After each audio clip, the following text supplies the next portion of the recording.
안녕하세요. 월요일부터 일요일까지 오후 4시 50분마다 여러분 찾아뵙고 있습니다. 끝장뉴스 황현실입니다. 오늘은 12.3 불법 계엄 이후 처음 맞는 5.18 기념일이자 5.18 민주화 운동이 일어난 지 45주년이 되는 날입니다.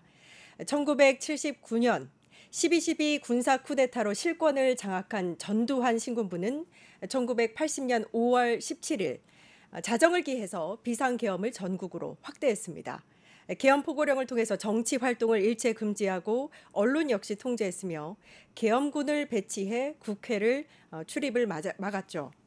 계엄에 저항해 광주 시민들이 나섰고 계엄군은 이 시민들을 무자비하게 학살했습니다.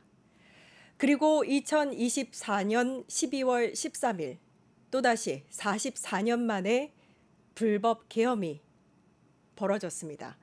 자, 어제 김문수 후보가 국립 5.18 민주묘지에서 눈물을 흘렸고 이에 항의하는 시민들에게 이렇게 이야기했다고 하죠. 저들의 광주 민주화 운동의 정신을 아느냐? 제가 오히려 묻고 싶습니다. 국민의힘과 김문수 후보는 5.18 광주 그날 있었던 시민들의 그 정신을 알고 계십니까?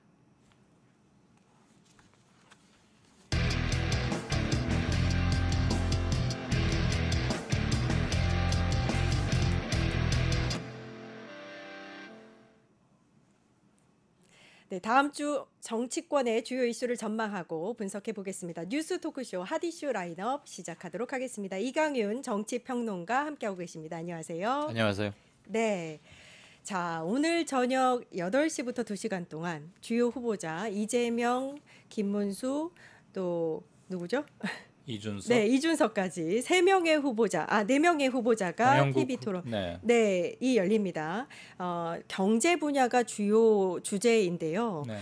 이 부분에서 어떤 이야기들이 나올지 많은 분들이 관심을 갖고 있습니다. 예, 이번 대선은 워낙 캠페인 기간, 선거 운동 기간이 짧고 네. 모든 게 촉박하게 치러지면서 TV 토론 횟수도 예전에 비해서는 많이 줄었어요. 네. 그래서 오늘 포함해서 앞으로 2번, 그러니까 오늘 빼고 앞으로 2번, 그러니까 총 3번 열리게 되는데 중앙 선관위 주관으로. 네. 오늘 첫 번째 경제인데 먹고 사는 게 제일 중요하죠. 항상 큰 선거 결정하는 것들은 세금이나 먹고 사는 경제 문제, 결국은 그리 귀착되는 수가 대부분입니다. 예. 우리뿐만이 아니고 미국도 그러하고. 그래서 뭐 그런 유명한 선거 때면 잘 회자되는 얘기 있잖아요. 이 바보야, 문제는 경제란 말이야. 뭐 클린턴 캠프에서 나왔다는 말인지 뭔지 아무튼. 경제는 특히 이재명 대표도 그동안 시종일관 강조해 왔고 뭐 이준석 후보도 이제 쭉 얘기를 해왔고 한데 때마침 오늘 뉴스 보신 분도 계시겠습니다마는 이른바 이재명 후보의 그 커피 원가 발언 이게 조금 네네. 뉴스를 타고 있고 국민의힘에서는 이걸 크게 부풀릴 생각도 지금 하고 있고 예. 그래서 그 발언을 이렇게 제목만 보면 요즘 뉴스들을 되게 어떻게 섭취하시는지 잘 모르겠는데 저 같은 경우는 휴대전화에 이렇게 뜨는 거 보고 제목을 클릭하게 되죠. 아무래도. 예. 물론 제목이 뭐 본문을 잘 응축하지 못하고 있는 경우도 있을 수 있고 그땐 제가 검색을 해서 찾기도 하지만 대부분은 그래서 제목이 참 중요한 건데 네. 제목을 보고 클릭하는데 제목만 딱 읽으면은 이게 뭔 소리지 하는 수가 있을 수도 있게 편집된 제목들이 많더라고요. 그러니까 커피값에 원가는 120원 정도밖에 안 하는데 굉장히 비싸게를 받고 있다. 폭리를 취한다라는 이제 뉘앙스로 헤드라인이 잡히고 이래서 영세 사업 하시는 분들, 특히 커피업 종사하시는 분들은 물론이고 유사한 업종을 하시는 분들은 마음에 좀 상처를 받을 수도 있는 제목이긴 해요. 저는 차라리 이재명 후보가 그거에 대해서 어떻게 해서 어떤 맥락에서 그런 얘기가 나왔고 제가 강조하려고 했던 것은 어떤 건데 거두절미된 측면도 좀 있다. 예. 해당 업종에 계신 분들 행여라도 속상해 하시거나 제 진의가 왜곡되지 않았으면 좋겠다. 이런 것들을 먼저 선제적으로 좀 얘기를 해 줌으로써 이게 이렇게 막 커지고 이상하게 번지고 우리가 뉴스가 뭐가 나쁘게 퍼지는 과정을 보면은 첫 번째 보도와 두 번째 해석 사이에 불균형이나 어떤 의도가 개입되면 좀 그런 수가 왕왕 있었지 않습니까? 예. 국민의힘에서는 당장 뭐 나온 얘기가 우리 작년에 국회의원 총선거 때 그 이른바 대파 파동 이러는 거 있었잖아요. 그것처럼 우리도 오늘 이거 건수 잘 잡았다. 이거 한 쾌 잡았으니까 그렇게 좀 튀겨보자 뭐 이런 얘기도 의원들 단톡방에서 오가고 있다고 하는데 그런가요? 예. 네, 뭐 선거 때는 항상 뭐든지 불지르기 쉬운 거가 인화성이 강할 때가 또 요즘이고 하니까 그런 건 미리 선제적으로 좀 얘기를 하는 것도 좋겠다는 생각이 들고요.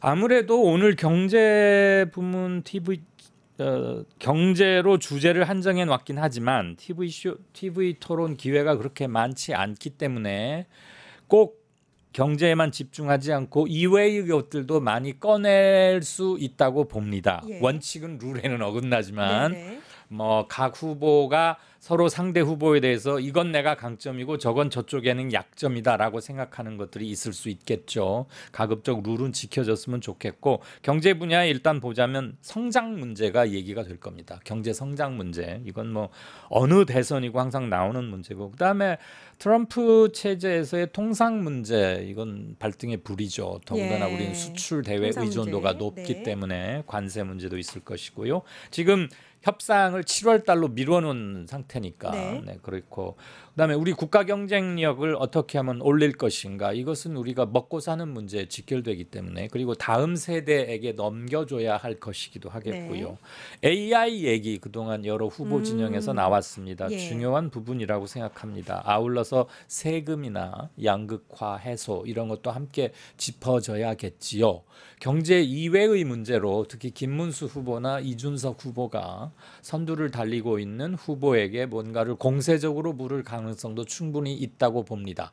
경제 문제는 아니지만 경제와 어떻게든 뭐 링크를 좀 시켜 본달까 예, 뭐 예. 그런 점도 예상은 할 수 있겠습니다. 네, 국가 경쟁력, 뭐 민생 문제, 트럼프 체제에 대한 뭐 통상 전략 이런 것들을 이야기할 것이다라고 그런 게 말씀해 주로 주셨고. 얘기가 되어야겠죠. 일단. 네, 제가 초반에 제대로 설명을 못 드려서 너무 죄송한데요. 다시 한번 설명드리면 오늘 첫 번째 경제 분야 토론회가 열리는데 첫 TV 토론회입니다. 더불어민주당 이재명 후보, 국민의힘 김문수 후보, 개혁신당 이준석 후보, 민주노동당 권영국 후보까지 4명의 대선 후보가 첫 TV 토론회를 열게 됩니다. 오후 8시부터 2시간 동안 진행이 되는데 저성장 극복과 민생 경제 활성화 방안 이것이 주제라고 합니다.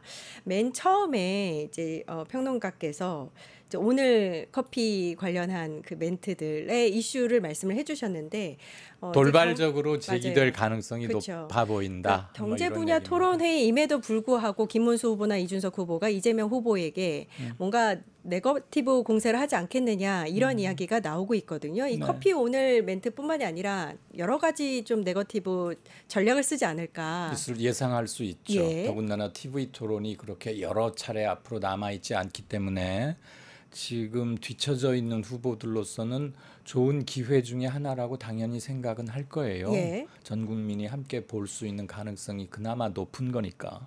사실 지금 국민의힘을 예로 들자면 예. 제가 특정 정당을 막 꿀밤 매기는 건 아니지만 네. 국민의힘은 김문수 후보보다는 윤석열 탈당권이나 하와이에 탈당하고 지금 하와이에 가 있는 홍준표 얘기가 훨씬 더 많이 뉴스에 취급됩니다. 네. 대선을 치르는 정당으로서는 황당할 텐데 그렇죠. 그게 지금 그 당의 현실이기도 해요. 그러니까 예, 예. 참 사람들이 어이가 없달까 뭐 좀 지리멸렬하달까 무슨 선거가 이래라고 하는데 자업자득이긴 하겠으나 그럼 김문수 후보 같은 입장에서는 어떻겠어요?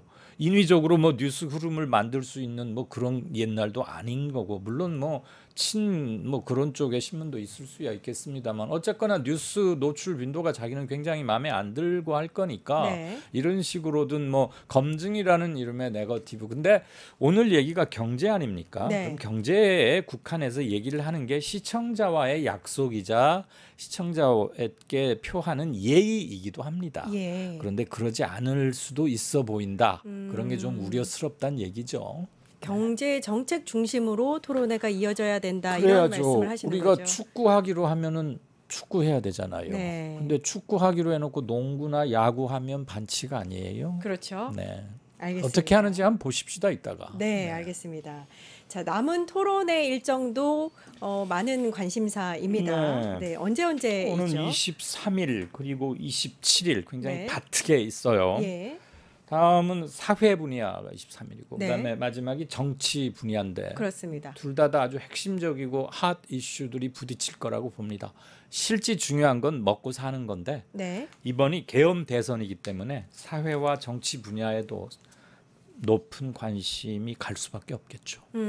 그런데 이제 이번 대선 같은 경우에는 사실 1위 후보와 나머지 후보들 간의 격차가 너무 큽니다. 그렇다면 TV 토론이 어떤 변수로 될 영향을 미칠 가능성은 좀 적지 않느냐라는 이야기도 있거든요. 네, 그런 관측도 가능하다고 생각해요. 아주 팽팽할 때는 각 후보의 장단점을 서로 견주어보는 기회가 될 수도 있습니다만 네.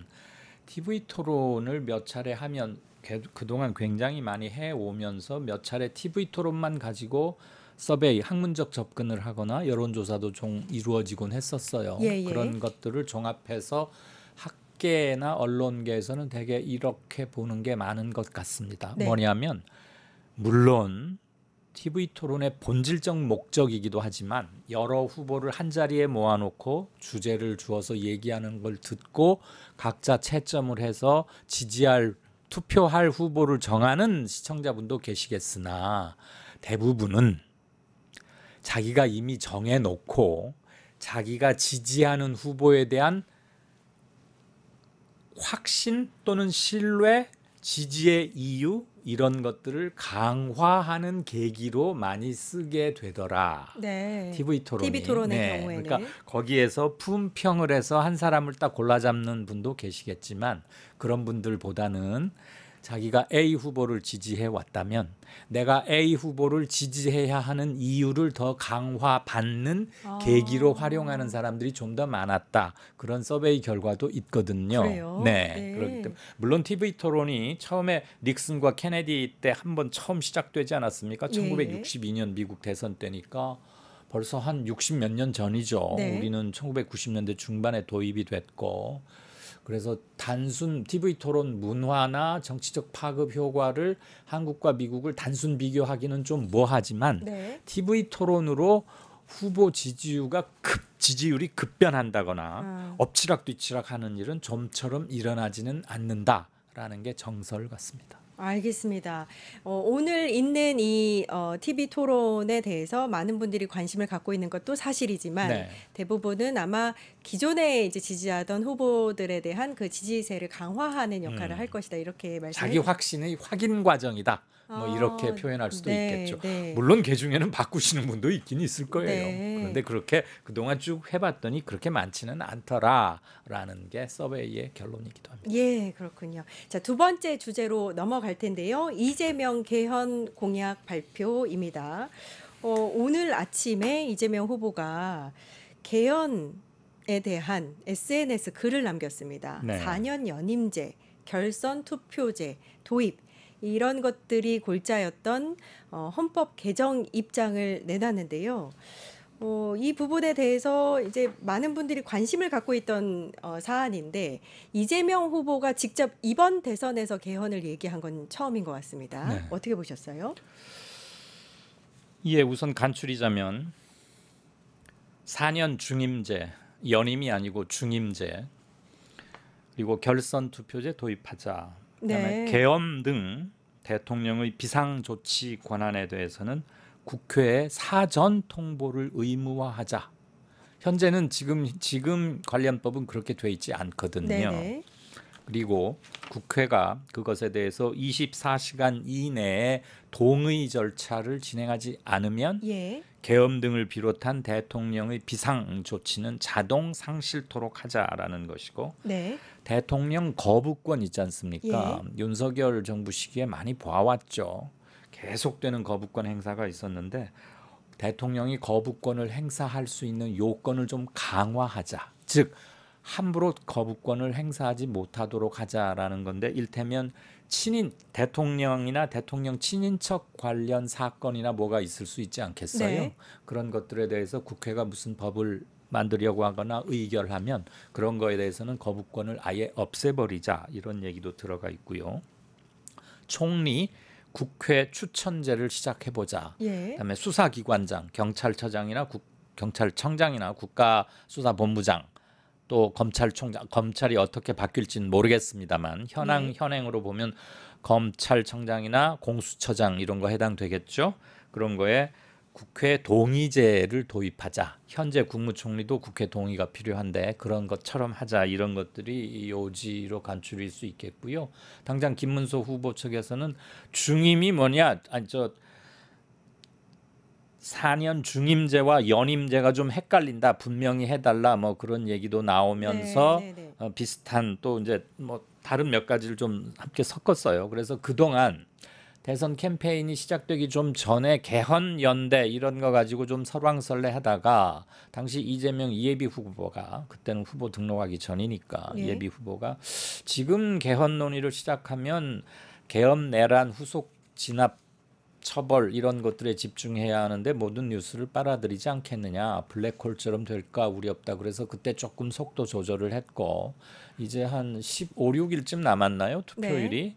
그때 남겨놓고 개헌 문제 외면할 수는 없는 거니까 이걸 공식적으로 제기를 하면서 시한을 어떻게 잡았냐면 내년에 지방선거가 있게 되지 않습니까?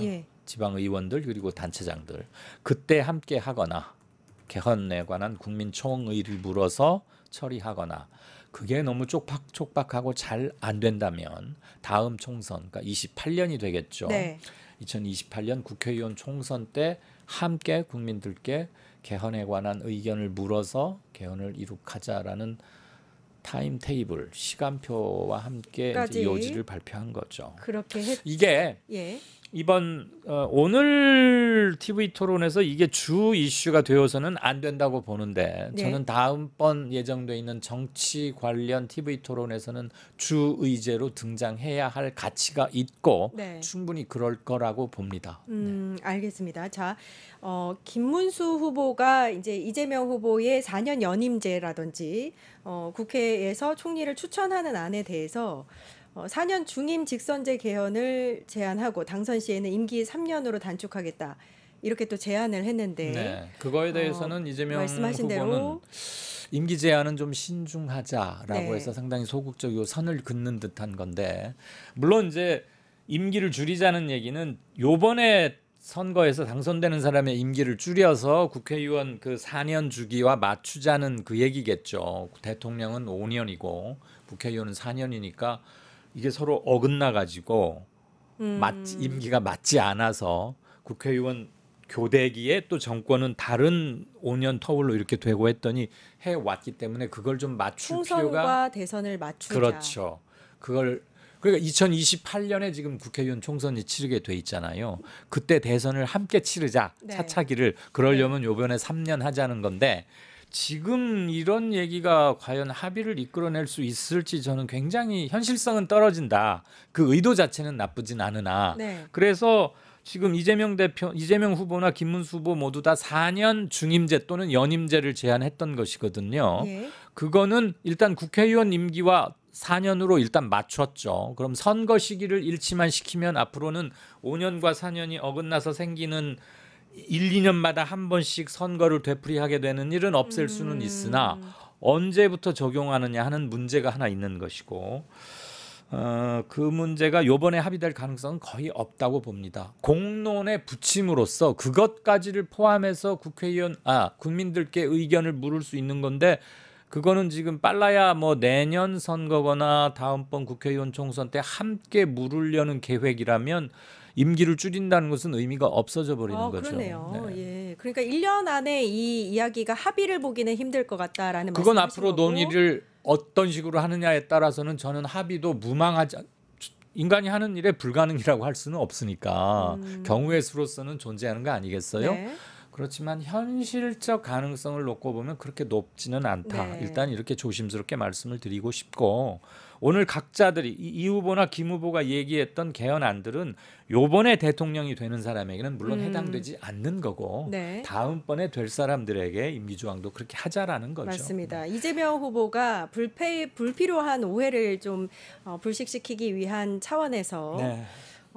얘기한 것도 같은데 오늘 이 설명도 덧붙였어요. 개헌 당시 재임 대통령에게는 연임제가 적용이 안 될 것이다. 왜냐하면 헌법에서 그렇게 규정을 그건 하고 있으니까요. 맞습니다. 예. 현행 헌법에 그렇게 이미 딱 쓰여 있어요. 누구도 고칠 수 없게 못이 땅땅 박혀서 쓰여 있기 때문에 네. 이재명 후보가 한 번 더 안심시키고 내가 2번 하겠다 소리 아닙니다. 이거를 강조하려고 하는 그런 것 것이지 같습니다. 현행 헌법 때문에 누가 무슨 얘기를 하든 그건 요번 대통령과는 상관이 없는 네. 다음번 사람이죠.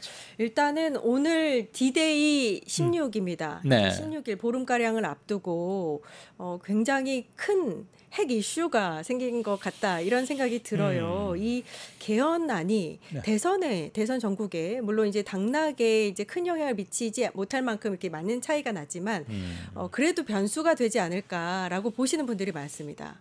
네, 저도 부분적으로는 동의하는데요. 네. 15, 16일 정도밖에 남지 않았기 때문에 네. 앞으로 지지율이 크게 출렁일 가능성은 어떤 이슈가 나오더라도 출렁일 가능성은 매우 작다. 네. 이렇게 예측을 기본적으로 합니다. 예. 이번 선거의 특징 중에 하나가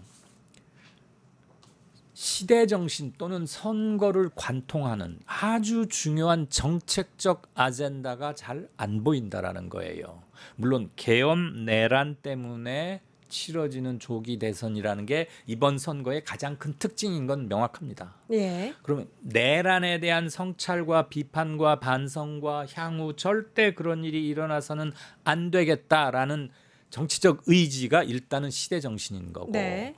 민주공화정을 확실히 세우자. 그게 같은 얘기겠죠. 그 다음에 뭔가 이슈가 있을 법한데 사실 우리 진행자는 생각나는 거 별로 있으세요? 그러게요. 잘 없죠. 네, 없습니다. 일단 계엄 내라는 게 워낙 크기도 하고 네. 둘째는 나머지 김문수 후보나 이준석 후보나 권영국 후보 등등에 의해서 이분들이 이 후보들이 의제 설정 능력이 굉장히 현저하게 떨어져요. 그래서 다른 것들이 계엄 대란 이거는 뭐 불변의 성격인 것이고 다른 것들이 솟아오를 가능성이 그렇게 높지 않았다. 시기도 짧았다. 개헌은 굉장히 중요한 빅 이슈인 건 맞는데 이것 때문에 지지율이 출렁일 만큼 개헌에만 얘기가 집중될 여가도 없을 뿐더러 그러기에는 남아있는 시간이 너무 짧기 때문에 꼭 그럴 것 같지는 않다는 생각은 듭니다. 그리고 개헌은 앞으로 계속 얘기해 가야 하는 것이기 때문에 선거 이후에도 네. 그런 생각이 좀 듭니다. 개헌이 선거에 영향을 미치지는 아니요. 못할 것이다. 영향을 미칠 큰 만한 영향을 이유긴 미칠- 하나 크게 네. 무슨 지지율을 바꾼다거나 구도 자체를 흔들 만큼 네. 폭발력을 갖고 오랫동안 지속되긴 힘들 거란 얘기예요. 왜냐하면 네. 흐름에 1, 2, 3 순위를 바뀔 정도면 일과성으로 터져 나와서 그쳐서는 안 되고 그게 폭발력을 갖고 계속 커져야 되거든요. 네. 그 남은 시간 동안 쭉 유지가 되고 확대 재생산이 되어야 소용돌이를 일으키는 건데 그럴 일은 않아 네. 보인다는 것이고 잠깐 하나만 10초만 더 덧붙이자면 역대 선거에서 우리가 지금도 기억에 남는 빅 이슈들 중요한 이슈들이 뭐 이런 거 있어요. 이를테면 행정복합도시, 행정수도 노무현 네. 대통령이 제기했던 거라거나 경제 민주화라거나 뭐 사람이 먼저다 이런 것들로 인해서 파급되고 연상되는 일련의 것들이 쭉 있었는데 이번에는 계엄 내란이 너무 크기 때문에 그럴 네. 만한 게 별로 안 보인다라는 거죠. 개헌은 중요한 이슈는 맞습니다. 맞습니다. 네. 그렇죠. 일단 남은 14일 동안 16일 동안에는 이 개헌 관련한 이야기들이 좀 끌고 갈 것 같은데 네네. 그리고 다음 차기 대통령의 가장 중요한 또 과업이 되지 않을까라는 과업 중에 하나죠. 예, 네. 느낌이 드네요. 그건 확실합니다. 음. 내란에 대한 확실한 청소와 재발 방지와 민주공화정을 굳건히 하는 것 그다음에 먹고 사는 문제를 좀 탄탄하게 고단한 사람들 줄이는 것 개헌 이렇게 양극화 이런 것들 모아지지 않겠어요? 저출생 문제도 있을 것이고요. 네, 대선 16일을 앞두고 정치권의 주요 이슈들을 들어봤습니다. 핫 이슈 라인업 이강윤 정치평론가와 이야기 나눠봤습니다. 오늘 말씀 감사합니다. 고맙습니다. 네, 저희는 이어서 정치인생톡으로 바로 찾아뵙겠습니다. 뉴스토마토 대선 특집 내란 끝장 쇼. 뉴스토마토에서 6.3 대통령 선거의 개표 공개 방송에 구독자 여러분을 초대합니다. 내란 속의 윤석열의 파면으로 헌정 사상 최초의 6월 장미 대선이 펼쳐지는 가운데 과연 21대 대통령은 누가 될 것인가? 역사적인 순간에 뉴스토마토의 알찬 뉴스 콘텐츠와 풍성한 즐길거리를 모두 모아 준비했습니다. 6월 3일 오후 6시 이 토마토 빌딩 지하 1층 토마토홀에서 펼쳐지는 역사적인 순간. 뉴스토마토 대선 특집 내란 끝장 쇼. 여러분의 많은 관심과 참여 바랍니다.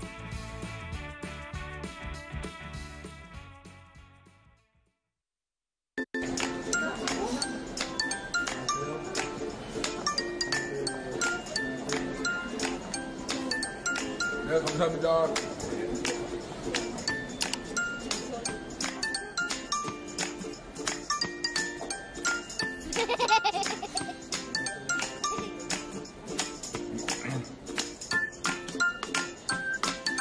아이고, 안녕하세요. 오랜만이에요.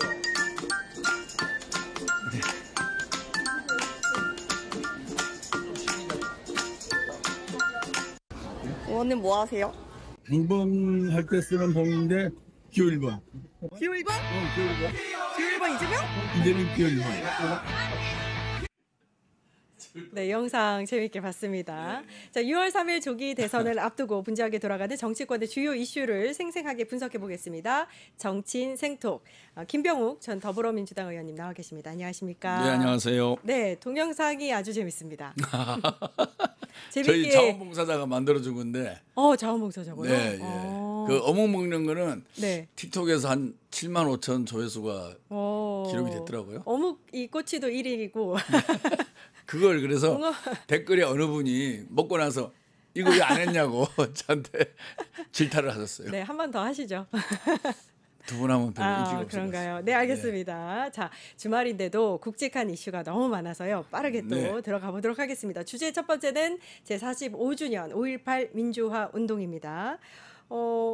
일단은 의원님 제가 2주 만에 뵙는 것 같은데. 그죠, 네, 2주 전에 굉장히 이제 또 바빠졌다 이렇게 말씀을 하셨는데 또 그 사이에 맡으신 게 있으세요. 선대위 금융자본시장 위원장. 을 맡으셨습니다. 네. 어떤 역할이신 거예요? 특히 우리 후보님이 관심을 많이 갖고 있는 영역인데요. 우리가 제조업이 잘 발달되려면 제조업이 이제 기술이 더 진보되고 규모가 커지려면 당연히 자금 공급이 원활히 돼야 돼요. 근데 은행 위주로 자금 공급을 하다 보면 은행에서 돈을 빌려가면 이자를 내야 되잖아요. 그래서 주식시장, 자본시장 중심으로 기업에 필요한 자금을 조달하는 것이 기업 입장에서는 아주 좋죠. 왜냐 이자를 낼 필요도 없고 그거는 투자를 받는 거죠. 그쵸? 주주가 되기 때문에 갚을 필요, 상한의 부담도 없고 이자의 부담도 없는 거예요. 그래서 우리가 이렇게 급속하게 경제 성장을 해 나가려면 은행의 지원도 물론 중요하죠. 중요하지만 자본시장, 특히 주식시장이 얼마나 제 역할을 잘 하느냐. 에 따라서 그 나라의 제조업 경쟁력에 큰 영향을 미치는 거거든요. 특히 지금은 기술의 진보 속도가 엄청 빠르지 않습니까? 그리고 M&A를 통해서 기업 규모가 엄청나게 커지고 가고 있습니다. 그래서 기술의 진보와 M&A를 잘 대응하려면 자본시장이 제대로 성숙되어 있지 않으면 제대로 기업에 필요한 자금을 공급을 못하는 거예요. 그러다 보면 우리나라가 글로벌 산업 경쟁력에 처질 수도 있고 여러 가지 안 좋은 상황에 직면할 수가 있는 거죠. 그런 측면에서 금융자본시장의 활성화가 필요하다. 또한 금융자본시장에 참여하고 있는 소비자나 투자자들이 피해를 보면 안 되지 않습니까? 은행에서 일어나고 있는 불안전 판매, 그다음 자본시장에서 일어나고 있는 주가 조작 또는 시세 조정, 그리고 물적 분할에 있어서의 기존 주주의 어떤 소외. 다양한 이슈들이 있거든요. 그런 부분들을 잘 정립해서 자본시장의 순기능을 제고하고 금융투자자들의 보호에도 앞장서고 두 마리 토끼를 잘 잡아 나가기 위한 정책과 사회적 분위기를 만들어가는 거죠. 이번 대선에서 매우 중요한 네, 정책의 그렇죠. 분야 중에 하나인 금융과 자본시장 활성화. 이재명 대표가 또 주식시장이 제일 밝은 사람 아니겠습니까? 네. 주가지수 5.0포인트 목표를 네, 하고 있습니다. 네. 자, 그럼 오늘 이재명 후보가 이제 45주년 5.18 민주화운동 기념식에 참석한 모습도 나왔고요. 이번 5.18이 이제 앞서 오프닝에서도 얘기했지만 12.3 불법 계엄 이후에 맞는 첫 민주화 기념일이라 좀 의미가 남다르지 않나. 상당히 의미가 깊죠. 왜냐면은 5.18이 원래 5월 17일 1980년 5월 17일 비상계엄 확대에 저항하는 껴있는 광주 시민의 저항 아니겠어요? 그렇죠. 지금 우리가 오늘 맞는 5.18은 12.3 비상계엄을 극복한 국민의 어떤 승리를 앞두고 있는 기념식입니다. 다시 네. 말해서 80년 5월은 저항을 통해서 일정 정도 우리가 민주화운동을 했지만 결과를 보지 못했어요. 결국에 전두환 정권을 몰아내지 못하고 전두환 독재가 지속된 거고요. 이번에 이제 맞이하는 5.18은 12.3 비상계엄에 전 국민이 나서서 결국 윤석열 파면을 이끌어내지 않았습니까? 네. 그리고 드디어 6월 3일 대선을 앞둔 우리 광주민주화운동 그렇죠. 기념식이에요. 네네. 그래서 이제는 80년 광주민주화운동 때는 우리가 승리를 못했는데 이번엔 6.3 대통령 선거를 통해서 민주정부를 수립하면 비상계엄을 극복하고 이긴 최초의 승리가 되는 것이고 오늘 이 기념식은 그 승리를 하겠다는 다짐과 결의를 다지는 아주 그렇군요. 엄청난 의미의 기념식이라고 봐요. 그래서 아마 김문수가 참석 안 한 것 같아요. 그러니까요. 제가 지금 그 말씀을 드리고 싶었는데 5.18 이 기념식에 이재명, 이준석 후보는 있었는데 김문수 후보는 없었어요. 김문수 후보가 사실은 5월 14일에 이 이슈가 있었는데 정호영 그 5.18 광주 민주화 항쟁 때 시민들을 이제 진압하는 그래서 이제 무차별하게 공격하는 그 대장격인 두목급이죠. 네, 네. 국방부 장관 전 국방부 장관이잖아요. 그렇죠? 이분을 무슨 고문으로 영입을 했다라는 소식이 전해지면서 굉장히 이슈가 됐었는데 쉽게 얘기해서 김문수는 비상계엄으로부터 자유스럽지 않은 사람이죠. 네. 그러니까 12.12 쿠데타에 이은 5.17 비상계엄 확대와 최근에 일어난 12.3 비상계엄 둘 다 모두 자유스럽지 못한 사람이 바로 김문수인 거죠. 네. 그러니까 그 얼굴 들고 그 현장에 참석하기가 어렵지 않았을까. 또 참석한다 그러면 많은 시민들의 저항이 불을 보듯 뻔하지 않겠습니까? 네. 그 분위기를 이겨내기가 쉽지 않았을 거라고 본인 스스로 판단을 한 것 같아요. 그만큼 아직도 12.3 비상계엄과 내란에 대해서 확실한 반성과 사죄 그리고 윤석열과의 선긋기를 제대로 나오고 있는 거 아니겠습니까? 네. 형식적으로 뭐 사과한다 그러고 탄핵에 대해서는 아직도 완전히 그 입장을 계속 탄핵 반대 입장을 유지하고 있고 네. 비상계엄에 대해서도 사과한다라고 얘기는 하지만 그 진정성이 거의 없는 거 아니겠어요? 네. 그리고 윤석열도 뭐 어제 탈당을 했지만 왜 탈당했는지 아무런 얘기가 없어요. 그냥 그러고 나서 김문수 후보를 도와달라, 뭐 정권 연장시켜달라. 네. 자기가 일으킨 내란 12.3 소개가 비상계엄과 내란에 대해서는 한마디 반성과 사죄가 없고 없습니다. 예. 그게 무슨 탈당문이에요. 그러니까 김문수라는 이 인물 자체가 비상계엄과 내란에 대해서 절대 자유스럽지 못하기 때문에 본인 스스로도 광주민주화운동의 성지인 그곳에 갈 수가 없었다는 생각을 하고요. 또 역사 의식이 좀 저급한 거죠. 그럼에도 불구하고 가서 돌을 맞더라도 그렇죠. 광주 정신을 기려야 되는 게 그래도 명색이 대권 후보의 자세 아니겠습니까? 그러니까 뭐 그 전날 이제 얼굴 비추고 당일은 안 가고 그리고 사실은 광주민주화운동은 국가기념일이에요. 국가기념일입니다. 이게 네. 어느 진영과 어느 정당에서 주장하는 세레모니가 아니라 대한민국 정부라는 대한민국이 국가적으로 이날을 민주화 운동의 상징으로 기리는 네. 그런 날이거든요. 네. 그러면 어떠한 어려움이 있더라도 가서 광주 80년의 비상계엄도 사죄를 하고 12.3 비상계엄과 내란과 탄핵에 대해서도 사죄를 하는 것이 제대로 된 보수당의 대권 후보인데 그럴 자세도 안 돼 있고 네. 그럴 용기도 없고 역사 의식도 부재하다 이렇게 정리하고 싶습니다. 그러니까요. 어제 이제 의원님 말씀 들으니까 생각이 나는 게 그 묘지 가서 국립묘지 가서 울 게 아니라 사실 사죄의 당연한 표현부터 거죠. 해야 되는 건데 네. 그러지 못했다라는 생각이 들고 의원님 오늘 SNS를 보니까 사진 한 장을 올리셨는데 네. 국민의힘 의원과 지금 나가고 있네요. 네. 예, 그렇죠. 국민의힘 의원과 함께 광주를 참배한 사진인데 네. 잠시였지만 의미 있는 자리였다 이렇게 말씀을 하셨어요. 저기 이제 왼쪽에 있는 의원이 국민의힘 성일종 의원이고요. 오른쪽이 네. 정운천 의원인데 저게 이제 2019년쯤 될 겁니다. 2021년 21년 잠만 21년입니다. 예. 한겨레 신문 이제 네, 일면 사진인데요. 일면이었다고. 그때 이제 광주 민주화 단체 중에서 몇 단체가 공법 단체로 인정이 안 됐을 시기예요. 그래서 광주 민주화 유족회에서 제가 이제 정무위원회 간사를 맡고 있었는데 국가보훈처가 정무위원회 소관 기관입니다. 네. 그래서 광주 민주화 운동 관련 단체가 저한테 와서 공법 단체로 인정해달라. 인정해달라. 그리고 광주 민주화 운동 관련된 유족들이 죽었을 때 배우자와 자녀에게도 회원의 자격을 유지하게 해달라는 민원이 들어왔어요. 근데 그 민원을 갖고 성일종 의원이 그 당시 간사를 하고 있었습니다. 네. 성일종 의원하고 협의를 잘 해서 요즘에 성일종 의원이 약간 극우화되고 있는데 그 당시에는 좀 괜찮았어요. 네. 그래서 합의가 잘 됐습니다. 그래서 이제 그것을 기념하기 위해서 여야 의원이 같이 광주에 내려가서 합동 참배를 했던 사진인데 이게 상당히 귀한 장면이었나 봐요. 그 당시 취재를 했던 한겨레 기자가 이걸 찍어서 그때 일면의 사진을 게재했던 그 생각이 나서 오늘 제가 페북에다가 네. 그 사진을 올렸습니다. 상당히 의미 있는 장면입니다. 의미 있는 장면이네요. 네, 그래서 내가 잠시나마 하고 썼잖아요. 그 이후로는 또 여야 관계가 좋지 않아서 네.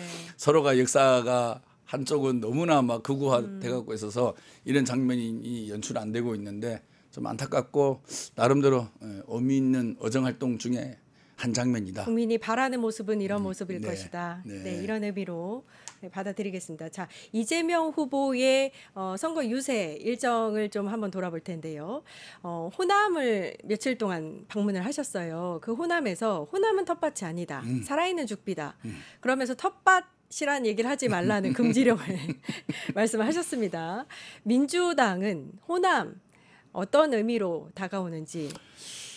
죽비라는 생각을 국회의원들이 많이 해요. 왜냐하면 호남이 가장 재선되기가 어려운 지역이 호남입니다. 다선 의원들이 거의 없어요. 네. 대부분이 초선 의원입니다. 특히 전남 광주는 그렇습니다. 전북은 좀 다선 의원들이 있는데 전남 광주의 다선 의원은 이계호 의원 말고 거의 없습니다. 네. 그리고 재선 의원도 민영배, 주철현, 박지원 의원은 이제 워낙 다른 케이스고 몇 명 없는데 그걸 뭐냐면은 그만큼 민주 의식이 투철하고 맞아요. 항상 감시를 아주 두른 부릅뜨고 하고 있는 거죠.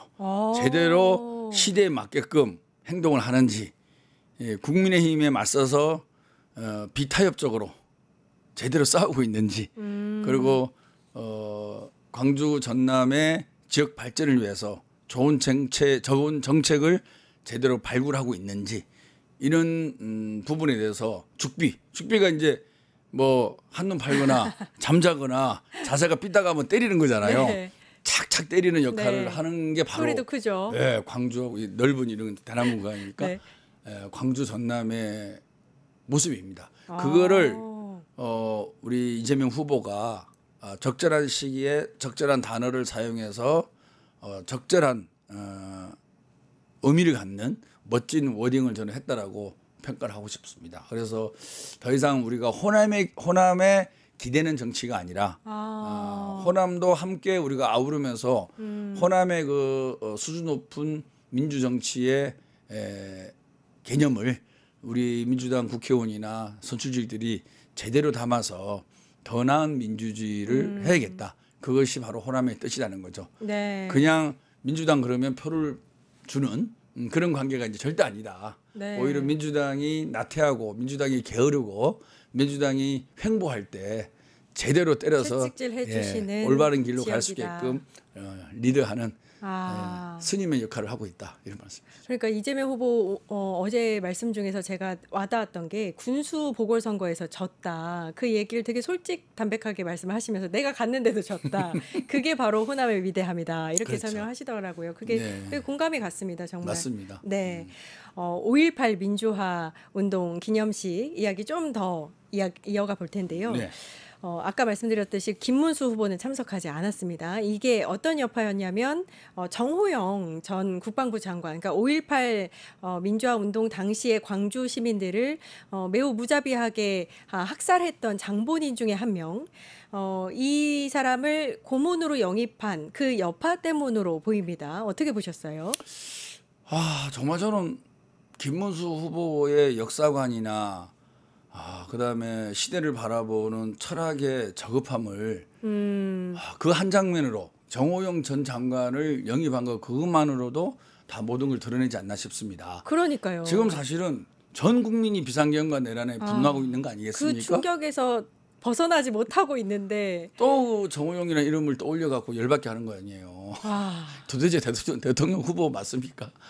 그러니까 지금은 군인을 동원해서 정치를 하는 거 그 자체는 거부감이 국민들한테 쌓여 있는 거고 네. 헌법재판소에서도 판결문이 그게 나오잖아요. 병력을 동원해서 정치하는 것은 안 된다. 네.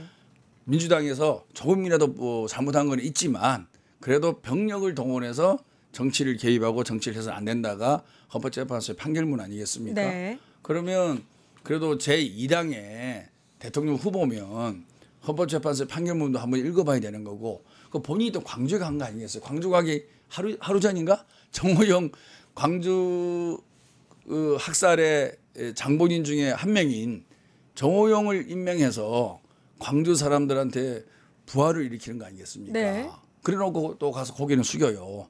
그러니까 앞뒤가 안 맞는 맞아요. 장면들이 계속 연출하면서 말로만 그렇게 하는 거 그러니까요. 아니겠어요? 예. 그리고 공약은 광주 민주화 정신을 전문에 뭐 반영하겠다 이렇게 하는데 본인은 기념식 가서 기념사도 하지도 않고 이조 장관이 대신 갔는데 이조 장관의 그 기념사에도 광주 민주화 운동을 대한민국 헌법 개정할 때 전문에 넣겠다는 얘기를 안 해요. 그래놓고 대선 공약 발표문에는 또 살짝 넣습니다. 그러니까 이런 것들이 정말 진정성 없고 역사 의식이 저급하고 실천할 만한 용기도 없고 그런 모습들이 그대로 노출된 것이 최근 정호영 전 장관의 임명과 광주 민주화 기념식 불참 네. 이런 것들로 이어지지 않나 싶습니다. 네, 그러니까요.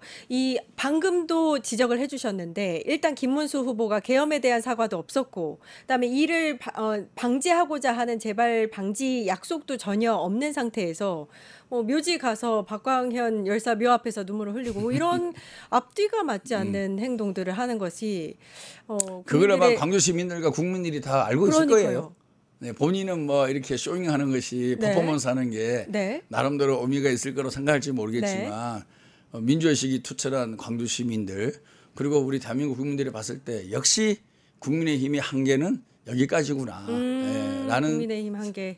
생각을 저는 하리라고 봅니다. 네, 이 정부의 또 한 명의 그 내란 혐의 옹호자 중에 한 명이죠. 안창호 국가인권위원장이 광주 시민들의 항의를 받아서 또 기념식에 참석하지 못했습니다.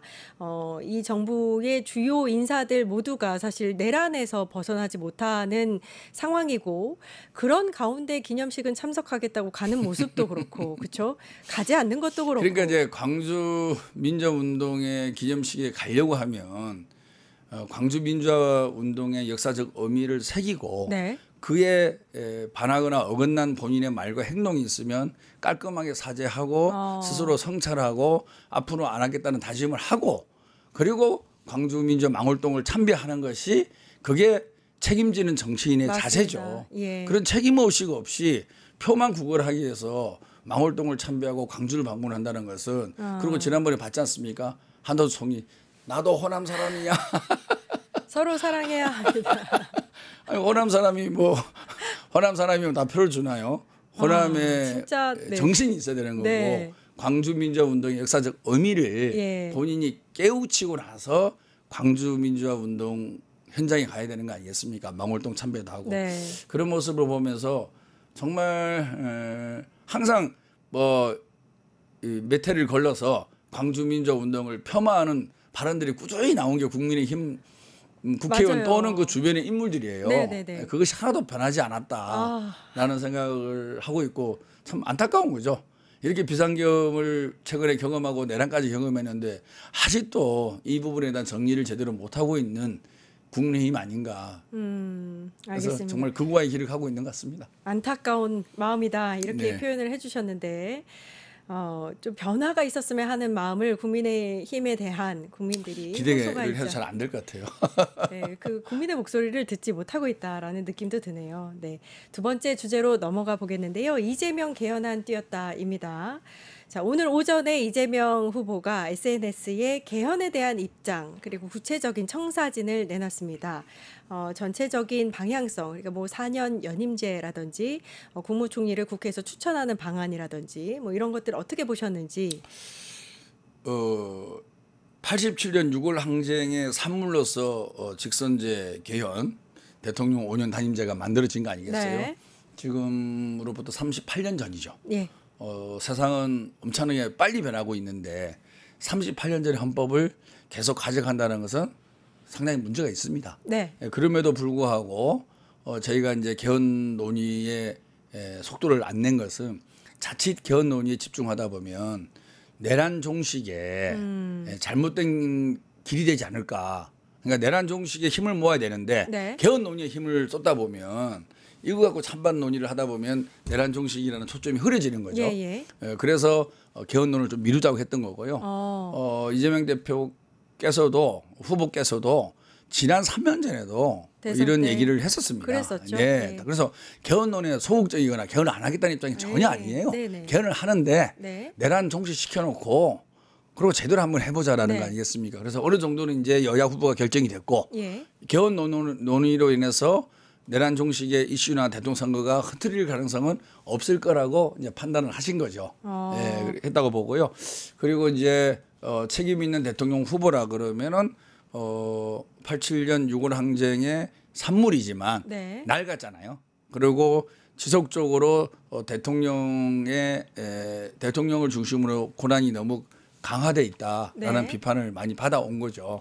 그래서 이번 개헌안의 핵심은 대통령의 책임 정치를 강화하고 권한을 분산하자. 이게 이제 핵심인 거죠. 대통령의 책임 정치를 강화하고 권한을 권한을 분산시키자. 네. 제가 궁금한 것 중에 하나가 왜 오늘 예. 이 개헌안에 대한 이슈를 띄우셨나? 예, 의미가 있지 않나? 물론 이제 5.18 헌법에 5.18 정신을 전문. 수록하겠다, 전문을 수록하겠다 이 이야기도 하고 싶으셨던 것 같고 또 어떤 의미가 있는지 좀 궁금해요. 뭐 아주 정확하게 설명이 될지는 모르겠지만 이제 16일 남았나요? 16일 남았습니다. 네, 16일 남았고 오늘부터 방송 토론이 진행됩니다. 네. 네, 그랬을 때에 분명히 그럴 거예요. 개헌을 왜 안 하냐? 소극적이다. 그런 공격이 있을 가능성이 있는 거죠. 그래서 방송 토론이 시작되는 오늘 그리고 제일 중요한 것 중에 하나가 또 헌법 전문에다가 네. 5.18 광주 민주화 운동의 정신을 넣는 거 아니겠습니까? 네. 이런 모든 걸 봤을 때 아까 말한 내란 종식이라는 대우 단결이 흐트러질 가능성이 이제는 적다라는 문제. 그리고 헌법 전문에 5.18 광주 민주화 정신을 반드시 삽입을 해야 된다.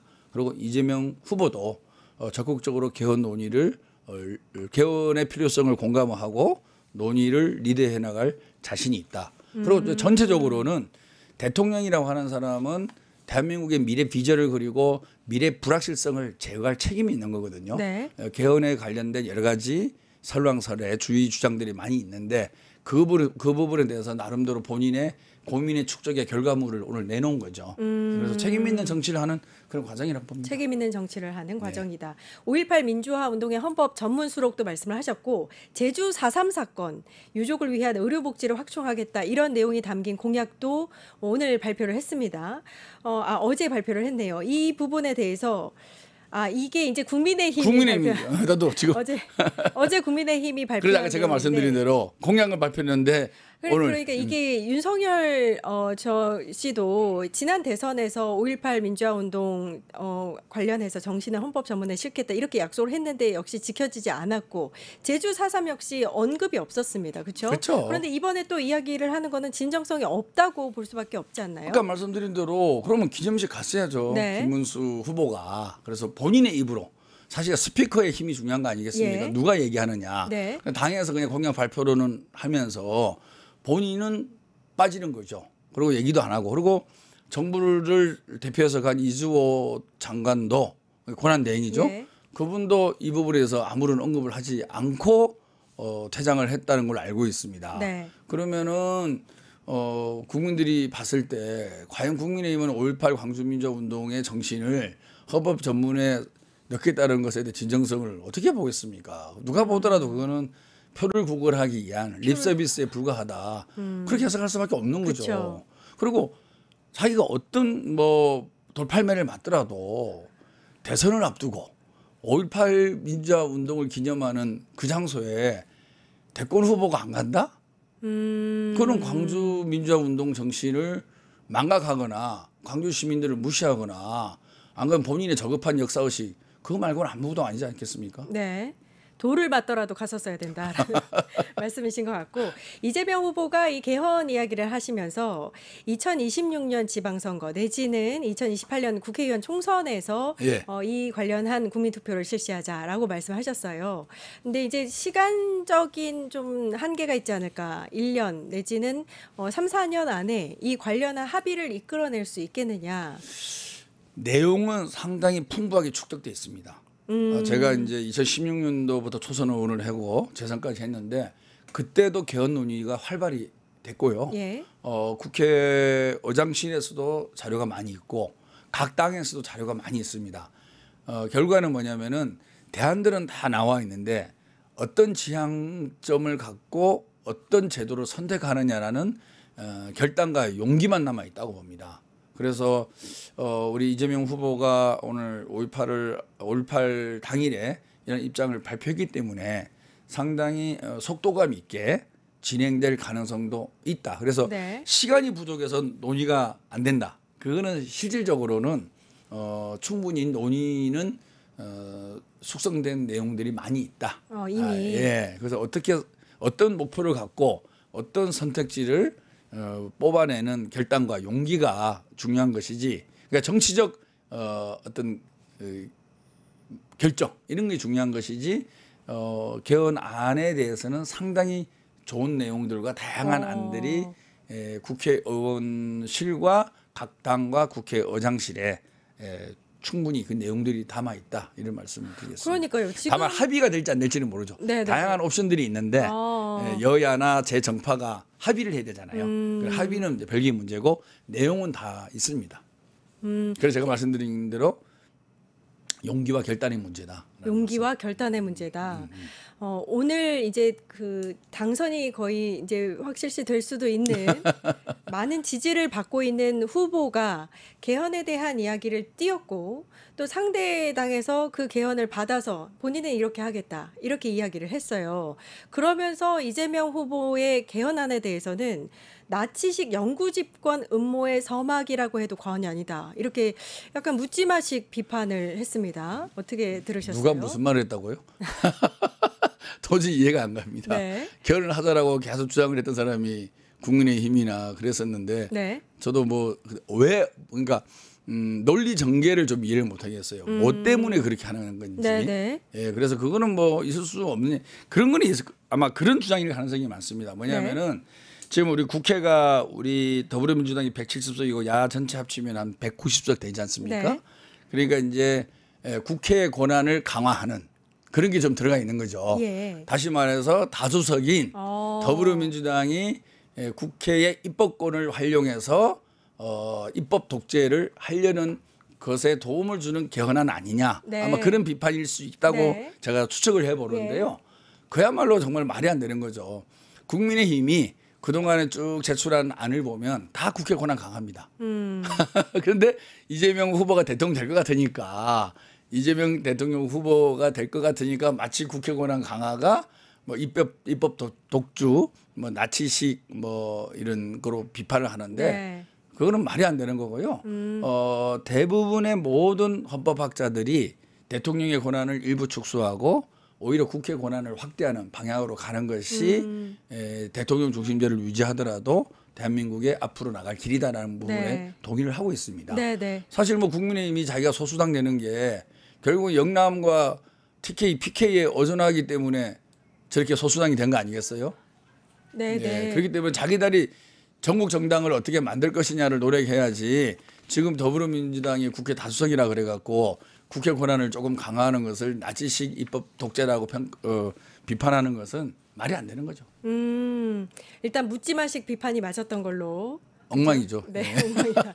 이렇게 말씀해 주셨습니다. 그러니까 자기들이 과거에 무슨 얘기를 하고 무슨 주장을 하고 어떤 법을 냈는지 전혀 생각들이 없는 정당으로 네. 전락해 버렸습니다. 일단 개헌은 많은 국민들이 바라는 일이고 예. 이 부분에 대해서 먼저 이제 이야기를 꺼낸 이재명 후보의 그 청사진에 대해서 많은 국민들이 또 화답을 하고 있는 것 같습니다. 신뢰가 가는 거죠. 예, 그리고 예. 미래 예측이 가능하고 네. 안정감을 주고 네. 그리고 국민들의 목소리를 담아서 정책과 대안을 만들어내는 그런 모습들을 국민에게 보여주는 과정이 있습니다. 예, 알겠습니다. 정치인 생토 김병욱 전 더불어민주당 의원과 함께했습니다. 감사합니다. 네, 감사합니다. 네, 저희는 이어서 정치하는 언니들 바로 찾아뵙겠습니다.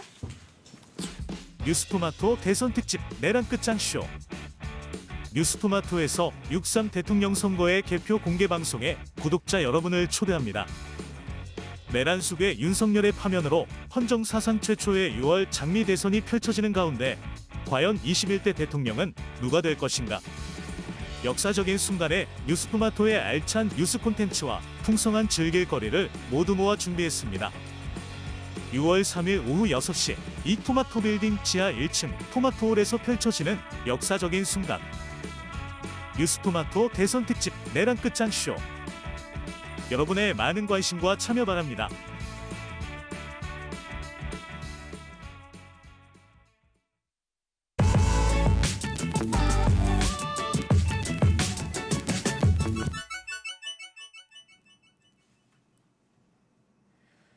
네, 뉴스토마토가 야심차게 준비한 코너입니다. 정치하는 언니들 장유미 더불어민주당 선대위 부대변인 전수미 선대위 대변인과 함께하겠습니다. 안녕하세요. 네, 안녕하세요. 네, 선대위 부대변인 네, 모시고 일하게. 같은 일원. 너무 든든합니다. 네, 그럼 오늘 네. 두 분 대변인 부대변인과 함께 이 다양한 이야기들을 좀 나눠보도록 하겠습니다. 첫 번째 이슈는 윤 떠난 국민의힘입니다. 윤상현 국민의힘 의원이 윤석열 씨가 솔로몬 재판에 나온 어머니의 마음으로 당을 떠나기로 결정했다. 이렇게 전했습니다. 어떻게 들으셨어요? 저는 이렇게 얘기하면 안 된다고 생각합니다. 네, 당연하지만 깜짝 놀랐습니다. 국민에 솔로몬 대한, 재판에 네, 나온 어머니의 마음이라뇨? 이렇게 비유를 하더라고요. 그러니까 아이를 그냥 반으로 갈라라라고 했을 때 아이를 살리고 싶어하는 어머니의 심정으로 윤석열 전 대통령이 결단을 내린 거다라고 뭔가 대단한 뭐 구국의 결단인 양 포장하는데요. 국민의힘도 이래도 안 되고 윤석열 씨도 이러면 안 되는 거예요. 기본적으로 제명하는 게 맞는 겁니다. 출당 조치하는 게 맞는 거고요. 파면된 대통령이에요. 2017년도에 박근혜 전 대통령이 파면됐을 때 국민의힘에서 출당 조치했습니다. 그 정도의 민주성도 지금 가동이 되지 않고 있는 형국이에요. 탄핵 그냥 국민으로부터 외면받고 법원으로부터도 헌재로부터도 이거는 불법이라고 아주 위법하다고 반민주적이라고 국가폭력을 다시 상기시킨다고 마침표가 찍혔는데 어떻게 이런 조치를 하면서 국민에 대해서 사과 한마디 없습니까? 김문수 후보 뭐라 그랬습니까? 그 뜻을 받들어서 선거운동 하겠다 그랬어요. 이거는 완전히 중도층을 포기하고 가는구나 이런 생각이 들었습니다. 와, 지금 국민의힘에서 나오는 워딩을 보면 정말 이 사람들이 본인의 그 책임을 알고는 있는가, 지금 조기 대선이 왜 일어나는지조차 깨닫지 못하고 있다라는 생각이 들거든요. 윤상현 의원이 이거를 솔로몬의 어머니와 비유한 것 자체가 저는 어불성설이다. 네. 아니, 솔로몬의 어머니는 자신의 아이를 지키려고 그런 결단을 내리신 거잖아요. 근데 윤석열 대통령은 뭐 계속 특검법 탄핵하고 속 터져 죽겠다, 나 못 살겠다. 본인 살려고 본인을 위해서 김건희를 네, 그러니까 아시지만 우리 300명의 국회의원이 있어요. 근데 거기에 그 본인들 국민의힘 의원들도 있을 거 아닙니까? 네. 거기에 군대를 보내서 총칼을 들이밀었잖아요. 그러니까 네. 본인 살려고 본인 사람들에게 총칼을 들이민 게 바로 윤석열이에요. 근데 어떻게 자기가 스스로 희생해서 누굴 살리려고 뭐 이렇게 솔로몬 어머니 하는 게 오히려 본인 살려고 본인 사람들 죽여왔던 게 윤석열이기 때문에 전혀 말도 안 되는 소리고, 그동안에 윤석열이 만든 사회적 갈등이나 분열이나 그런 그런 모든 것들이 다 본인 때문인데 지금 국민의힘이 이렇게 정말 보수 괴멸된다라고, 또 제 워딩도 아닙니다. 홍준표 전 대표 그렇게 말했잖아. 보수 괴멸했다. 그 윤석열 맨 처음에 초청했던 2명, 그 소개했던 그 2명 뭐시기 때문에 보수 다 괴멸한 거 아니냐고 그렇게 홍준표 전 대선 주자까지 말하고 있는 게 바로 국민의힘 현실인 거거든요. 그러니까 솔로몬의 어머니는 정말 말도 안 되는 거고, 오히려 보수를 괴멸시키러 온 민주당에서 파견한 엑스맨, 그렇게 말해도 되지 않나 저는 생각합니다. 아, 윤석열 씨가 네. 민주당에서 파견한 엑스맨이라고 국민의힘 의원들 그렇게 얘기한대요. 아, 그러니까 너무 화나니까요. 아니 도대체 대통령이라면 우리 국민의힘도 살리고 나라도 살려야 되는데 저 사람 이상해, 이 정도까지 하는 건 엑스맨 아니야? 그렇게 국민의힘 의원들이 얘기한다고 합니다. 그러니까 윤석열 씨에 대한 국민의힘 내부의 목소리도 사실 진짜 내부로 들어가면 불안하다, 네. 좀 아무 얘기도 안 했으면 좋겠다 이렇게 얘기하지만 네. 외부에서 우리 국민들이 봤을 때는 어떠냐면요, 이 윤석열 씨 법률 대리인이자 40년 지기 네. 이 석동현 변호사도 선대위에서 들어갔다가 네. 논란이 되니까 사퇴하는 맞습니다. 일도 벌어졌어요. 계속해서 윤석열 씨가 영향을 끼치고 있단 말이에요. 완전히 그 그림자에 갇혀 있는 거예요. 그냥 위원장 자리도 아니고요. 시민사회 특위위원이라고 해서 위원장 자리를 줬고, 석동현 변호사는 윤석열 대통령의 이 개헌 국면에서 입이었어요. 대리인이었고. 네. 거기에 더 나아가서 이 사람이 어떤 사람이냐. 자유통일당의 비례 선순위 받아가지고 출마했었습니다. 네. 김문수 후보는 어떤 사람입니까? 자유통일당의 초대 대표였어요. 공동대표였었죠. 절연할 수 없어요. 김문수 후보 사실상 처델성으로 뭐라고 이야기했습니까? 극우, 그 우파 아스팔트 세력과도 손잡을 수 있어야 된다. 광화문 세력과 손잡을 수 있어야 된다. 이 사람들은 의병과 같은 사람이다라고 이야기를 했어요. 와. 제가 국민의힘 인사로부터 들은 표현이 상당히 이제 좀 뇌리에 충격적이네요. 남았는데 예, 어떤 예. 표현이었냐면, 국민의힘에서 그런 공포감이 있다는 거예요. 어떤 공포감이냐면 역 M&A를 당할 거라는, 자유통일당으로부터 뭔가 접수당할 거라는, 그래서 그 맥락에서 뭐 후보 교체에 무리수를 뒀다라는 뭐 이런 해석도 있긴 합니다만, 지금 그런 형국이에요. 내부인들도 긴장을 할 만한. 석동현 변호사 지금 눈치 보고 사퇴했지만 뭐 어떤 영향력이 있을지 또 어떻게 합니까? 왜냐하면 윤석열 전 대통령이 계속해서 본인이 승리를 위해서 노력하겠다고, 네. 김문수 후보를 지지해달라고 국민의힘을 자신의 어떤 휘하로 끌어오고 있기 때문에. 그리고 또 어떤 인사들을 앉히고 있습니까? 오늘 5.18이에요. 정호영 씨를 상임 고문으로 앉혔다라고 보도가 나왔었죠. 12.12의 주역입니다. 12.12 40주년 됐을 때 전두환 씨 옆에서 자축하던 사람이에요. 네. 그런 사람을 광주 정신을 받들겠다고 하면서 어떻게 이런 쿠데타 세력을, 더더군다나 내란 혐의로 7년형 실형받았던 사람이에요. 그러니까요. 예, 네. 그런 모습이 어떻게 보면 대단히 오만하다. 이 정당은 뭐 후보 교체 모습에서도 봤지만 민주성도 상실했고, 이 계엄에 대해서, 내란에 대한 인식도 반성이라고는 정말 추호도 없구나, 이런 생각합니다. 계엄에 대해서, 내란에 대해서 반성이라고는 추호도 없다 이렇게 말씀하셨는데, 일단 석동현이나 정호영 같은 인사들이 자꾸 선대위에 들어오는 것 자체가 그 부분에 대한 반성이라든지 사죄할 마음이 전혀 없다고 느껴질 수밖에 없는 상황이에요. 그러니까 윤석열 대통령의 아바타 정당이 국민의힘이잖아요. 그러니까 윤석열 대통령의 인사 기준이 3개였어요. 검사, 지인, 유튜버. 이 세 개를 다 충족시키는 바로 석동현이었거든요. 네. 같이 검사 공직 시절 많이 했죠. 서울대 같이 동문 출신이죠. 또 개인 보수 유튜버 채널 만들어서 황교안 그 권한대행 할 때부터 이거 부정선거론 계속 펼쳤던 사람이고 계속 극단적인 좌우 갈라치기를 했던 유튜버가 바로 석동현이에요. 그래서 민주평통 사무총장 임명됐을 때도 굉장히 좌우 갈라치기 한 사람의 민주평화통일 자문회의 네. 그러한 대통령 기구에 대해서 사무총장 한다고? 라고 엄청 비난이 있었거든요. 예. 이런 사람이 뭐 윤회 변호사를 하면서 만에 막말을 했잖아요. 헌법재판소 탄핵 결과가 나오자마자 이거에 대해서 수긍할 수 없다는 태도로 이제 발표를 했고, 그러니까 이 모든 좌우 갈라치기와 윤석열 대통령의 요건, 검사진, 유튜버를 다 충족하는 사람이니까 이런 사람을 계속 두면 어떻게 되냐? 국민의힘은 뭐 보수 괴멸이 아니라 그냥 이제 대한민국 역사에서 없어지는 그러한 순간까지 분명히 본인들이 위기감을 느꼈던 게 아닌가. 그러니까 한마디로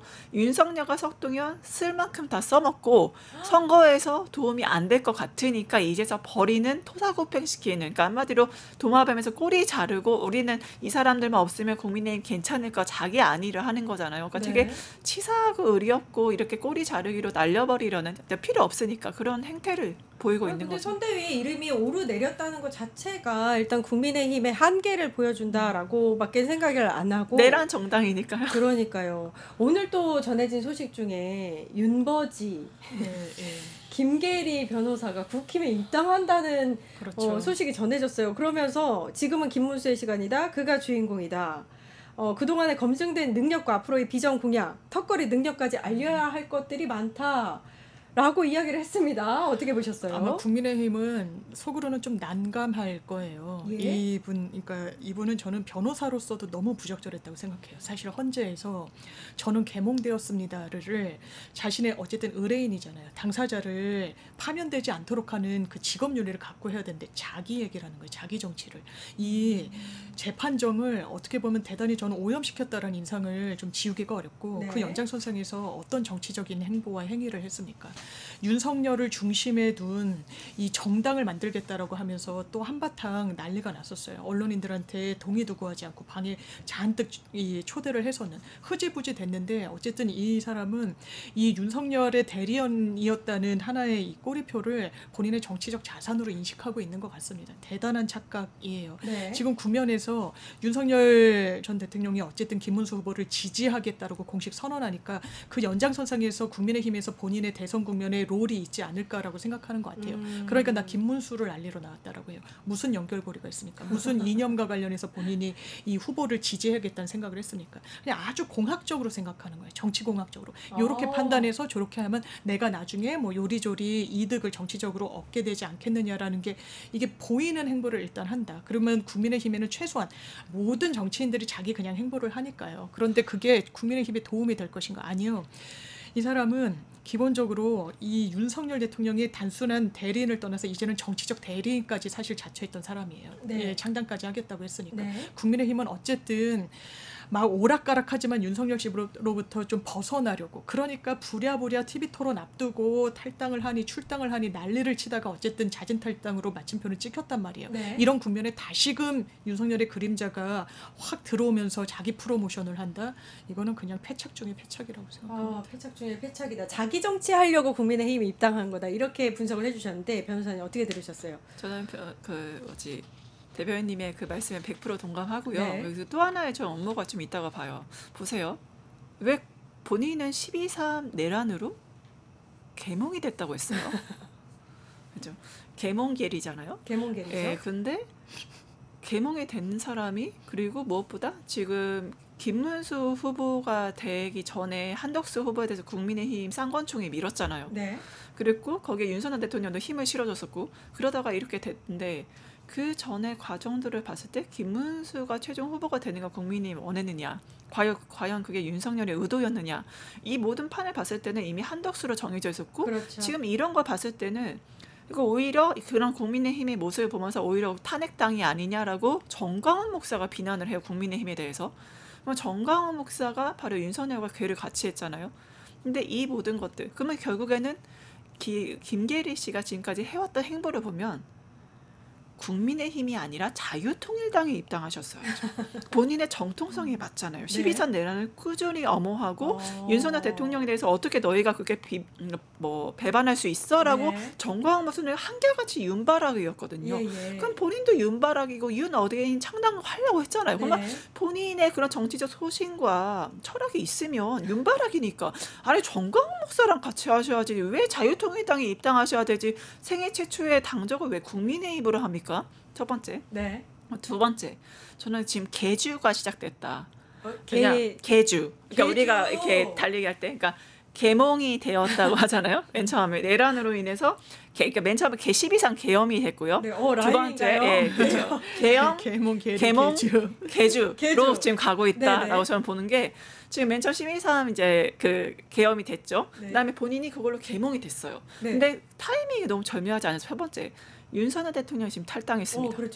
탈당과 동시에 김계리가 입당했어요. 그럼 이건 뭘까? 누군가는 탈당했어요. 누군가는 입당해요. 그러면 다시 이 계주를 계속하게 이 내란의 12산 내란부터의 윤석열은 떠나지 않았어. 바톤 받아서 난 달리겠어.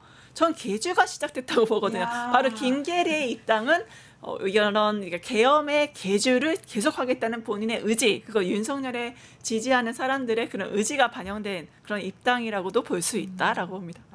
계주까지 굉장히 쏙쏙 들어오는 설명인데 저는 그 설명 중에서 자유통일당에 입당하지 그랬느냐라는 말씀이 굉장히 또 와닿았는데 근데 이분이 또 오늘 김계리 변호사가 자유통일당 이야기를 했어요.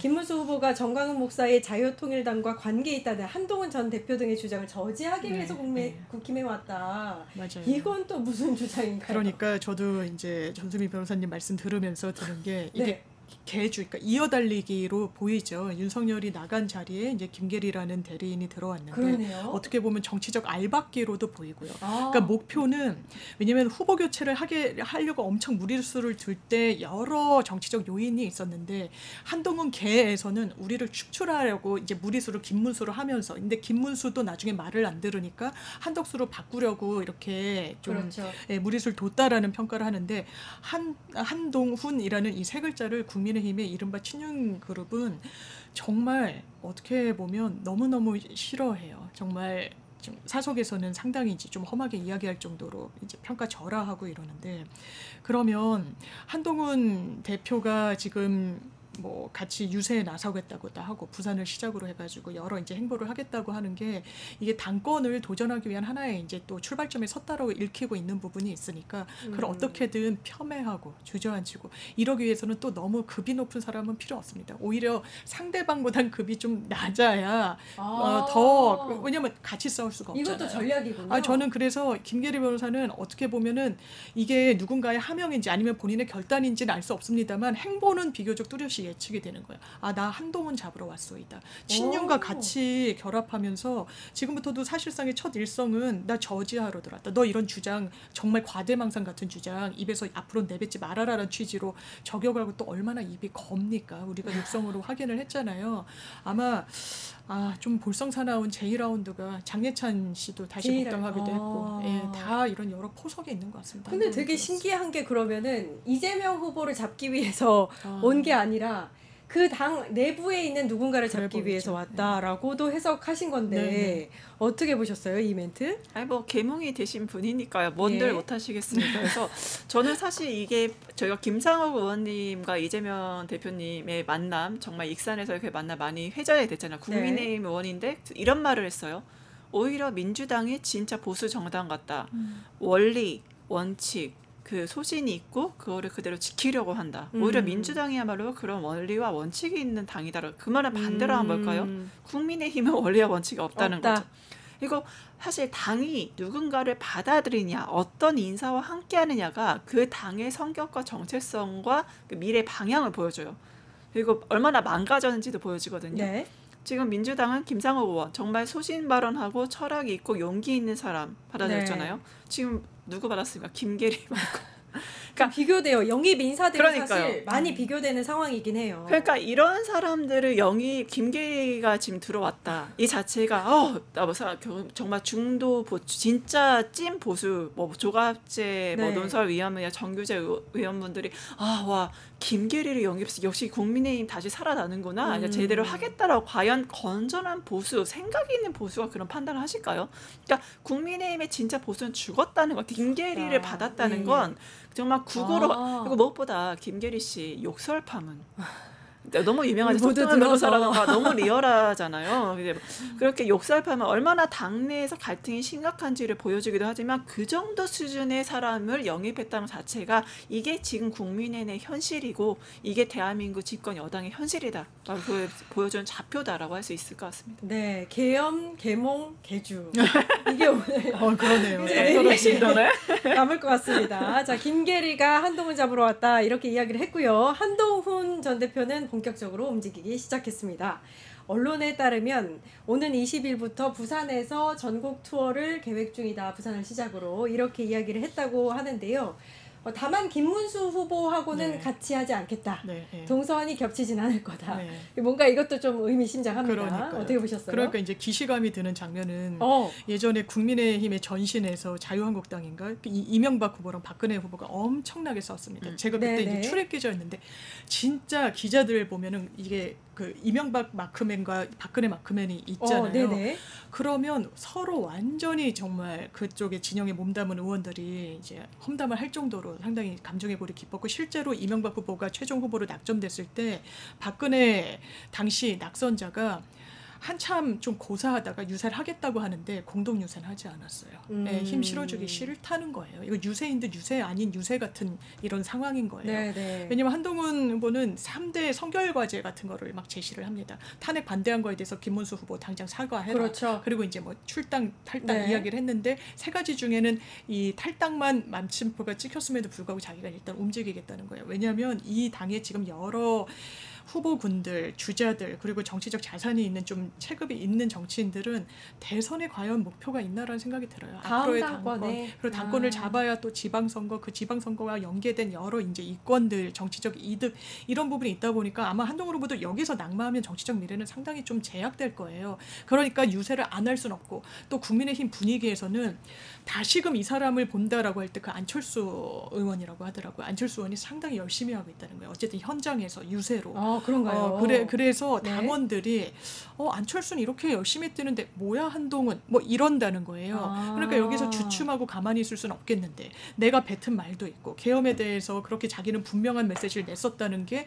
그래도 자산이라고 생각을 하고 있고 어쨌든 외연을 넓힐 수 있다고 생각하는 상황에서 그냥 김문수의 손을 좋은 게 좋다고 받아주기는 어려운 거예요. 자기 정치적 이런 좀 자산이 깎인다고도 생각하고 그러니까 어물쩍 타협하면서 본인의 그냥 정치를 하겠다고 그냥 본인의 어떤 또 이 정치적 행보 속에서 전국을 돌겠다는 걸로 그냥 읽힙니다. 그러니까 지금 이제 유권자들을 이때가 기회다. 만나서 본인을 좀 홍보하겠다. 이렇게 보신다는 거잖아요. 변호사님 어떻게 보셨어요? 네, 저도 말씀에 100% 공감합니다. 그래서 참 그 정치는 특히 정치 메시지는 타이밍이거든요. 보세요. 첫 번째. 지금 윤석열, 그러니까 한동훈이 누굽니까? 바로 윤석열의 최측근이었죠. 그래서 윤석열의 아바타라고 불렸던 사람이에요. 그다음 12.3 개헌부터 이제 다른 그거 보여줬고, 그래서 배신자 이미지가 지켰죠. 그 당내 국민의힘 내에서. 그래서 결국에는 최종 후보까지 되지 못했습니다. 그런데 타이밍 첫 번째, 윤석열 대통령이 탈당하자 정치적 행보 시작했다. 그러니까 윤석열이 있는 국민의힘 안에서는 본인이 어떠한 이미지나 메시지라던가 행보를 보이기 싫었던 거예요. 윤석열이 탈당하자 본인이 정치 행보를 시작했잖아요. 이거 자체가 사람들에게 국민의힘 지지자들에게 주는 메시지예요. 내가 이번에 최종 후보는 되지 못했지만 나는 윤석열과 달라. 나는 윤석열 아바타가 아니고 윤석열 최측근이 아니고 이제는 윤석열의 그늘에서 완벽히 벗어나서 본인만의 정치 행보 무엇보다 두 번째는 차기 대선 후보로서의 이번은 아니지만 그 행보를 시작한 거죠. 그렇기 때문에 하지만 여러분 아시지만 제일 중요한 건 원팀이잖아요. 근데 국민의힘이에요. 이러나 저러나. 국민의힘인데 지금 김문수와 전혀 다른 노선으로 다닌다는 건 스스로가 나 원팀 아니야. 나 김문수와 한이 아니야 라는 국민의힘 차기 대선 주자로서 지금 다니는 거지 지금의 김문수가 있는 윤석열 잔당 세력이 있는 그런 그 국민의힘과 나는 격이 달라라고 하면서 윤석열 탈당하자마자 본인만의 자기의 차기 대선에 대한 준비로서 저는 지금 머리 좋은 사람이잖아요. 엄청 전략적이네요. 네, 그러면. 그러니까 자기 정치하는 거예요. 철저하게. 이거는 별대로 김문수로 도와주거나 국민의힘의 승리를 이끌려는 전략이 절대로 아닙니다. 자기 정치입니다. 어쩐지 이 유튜버로서 또 새로운 꿈을 꾸실 때부터 기타 알아봤는데. 치고 그게 그쪽 선거라 뭔 상관이에요. 기타 치면서 하는 모습이. 그렇죠. 네. 그럼 당원 모집하겠다 하는 것도 사실 자기 당원 모집하는 네, 거예요. 지금 이번 대선 말고 차기 대선의 대선 주자로서 네. 자기가 나가려고 준비하고 이미 시작한 거예요. 그런가 하면 홍전 시장을 잡으러 김대식, 유상범 의원 이런 분들이 하와이로 오늘 밤 출국을 한다고 합니다. 홍전 시장을 설득하는 게 대선에 국민의힘에 도움이 과연 될 것인가 또 설득이 될 것인가 라는 그렇죠. 부분에 대해서 많은 분들이 의문을 갖고 계세요. 만약에 설득이 된다면 그래도 효과가 아주 없진 않을 텐데 과연 설득이 될 것인가. 일단 홍준표 전 시장을 지지했던 홍사모 뭐 이런 세력들이 이재명 후보 지지를 선언하기도 했고 또 홍준표 시장이 저는 이 국면에서 국민의힘 내부에서 나오는 쓴소리 중에 제일 마음에 공감이 많이 됐었어요. 이를테면 이런 거예요. 너네 친윤 세력이 김문수를 사실상 낙점한 거 아니냐. 말 잘 들을 것 같으니까. 그러니까 거기에 부응해가지고 한덕수랑 단일화하겠다고 되치기를 당한 건데 왜냐면 안 하려고 했던 걸로 보이니까요. 결과적으로는. 그렇게 역공모를 하는 부분과 관련해서 뭐라고 할 거냐. 당신들이 먼저 음험한 계략을 꾸미지 않았냐는 취지로 이야기를 해요. 그러면서 국민의힘에 일갈합니다. 당신들은 이념 세력이 아니다. 이념 집단이 아니다. 그냥 이익 집단이다. 그렇게 보이는 거예요. 왜냐하면 이 일련의 과정에서 108명의 의원들이 거의 의석수가 국민의힘 깃발만 꽂으면 되는데요. 대선에서 크게 이기고 지는 게 최소한 자신의 정치적 미래와는 매우 연동돼 있다고 맞네요. 보여지지 않아요. 그러니까 나는 대선은 모르겠고 대선은 뭐 지더라도 나 다음 차차기 지방선거와 당권 여기서 내 정치적 기득권을 이어나가겠다는 동인이 훨씬 강력하게 작용할 수밖에 없어요. 영남 자민련이라는 그런 어떻게 보면 멸칭이 이 맥락에서 나오는 거예요. 이걸 누가 일갈한 겁니까? 당신들은 그냥 이익 집단이다라고. 이거 거의 기업 수준인 거죠.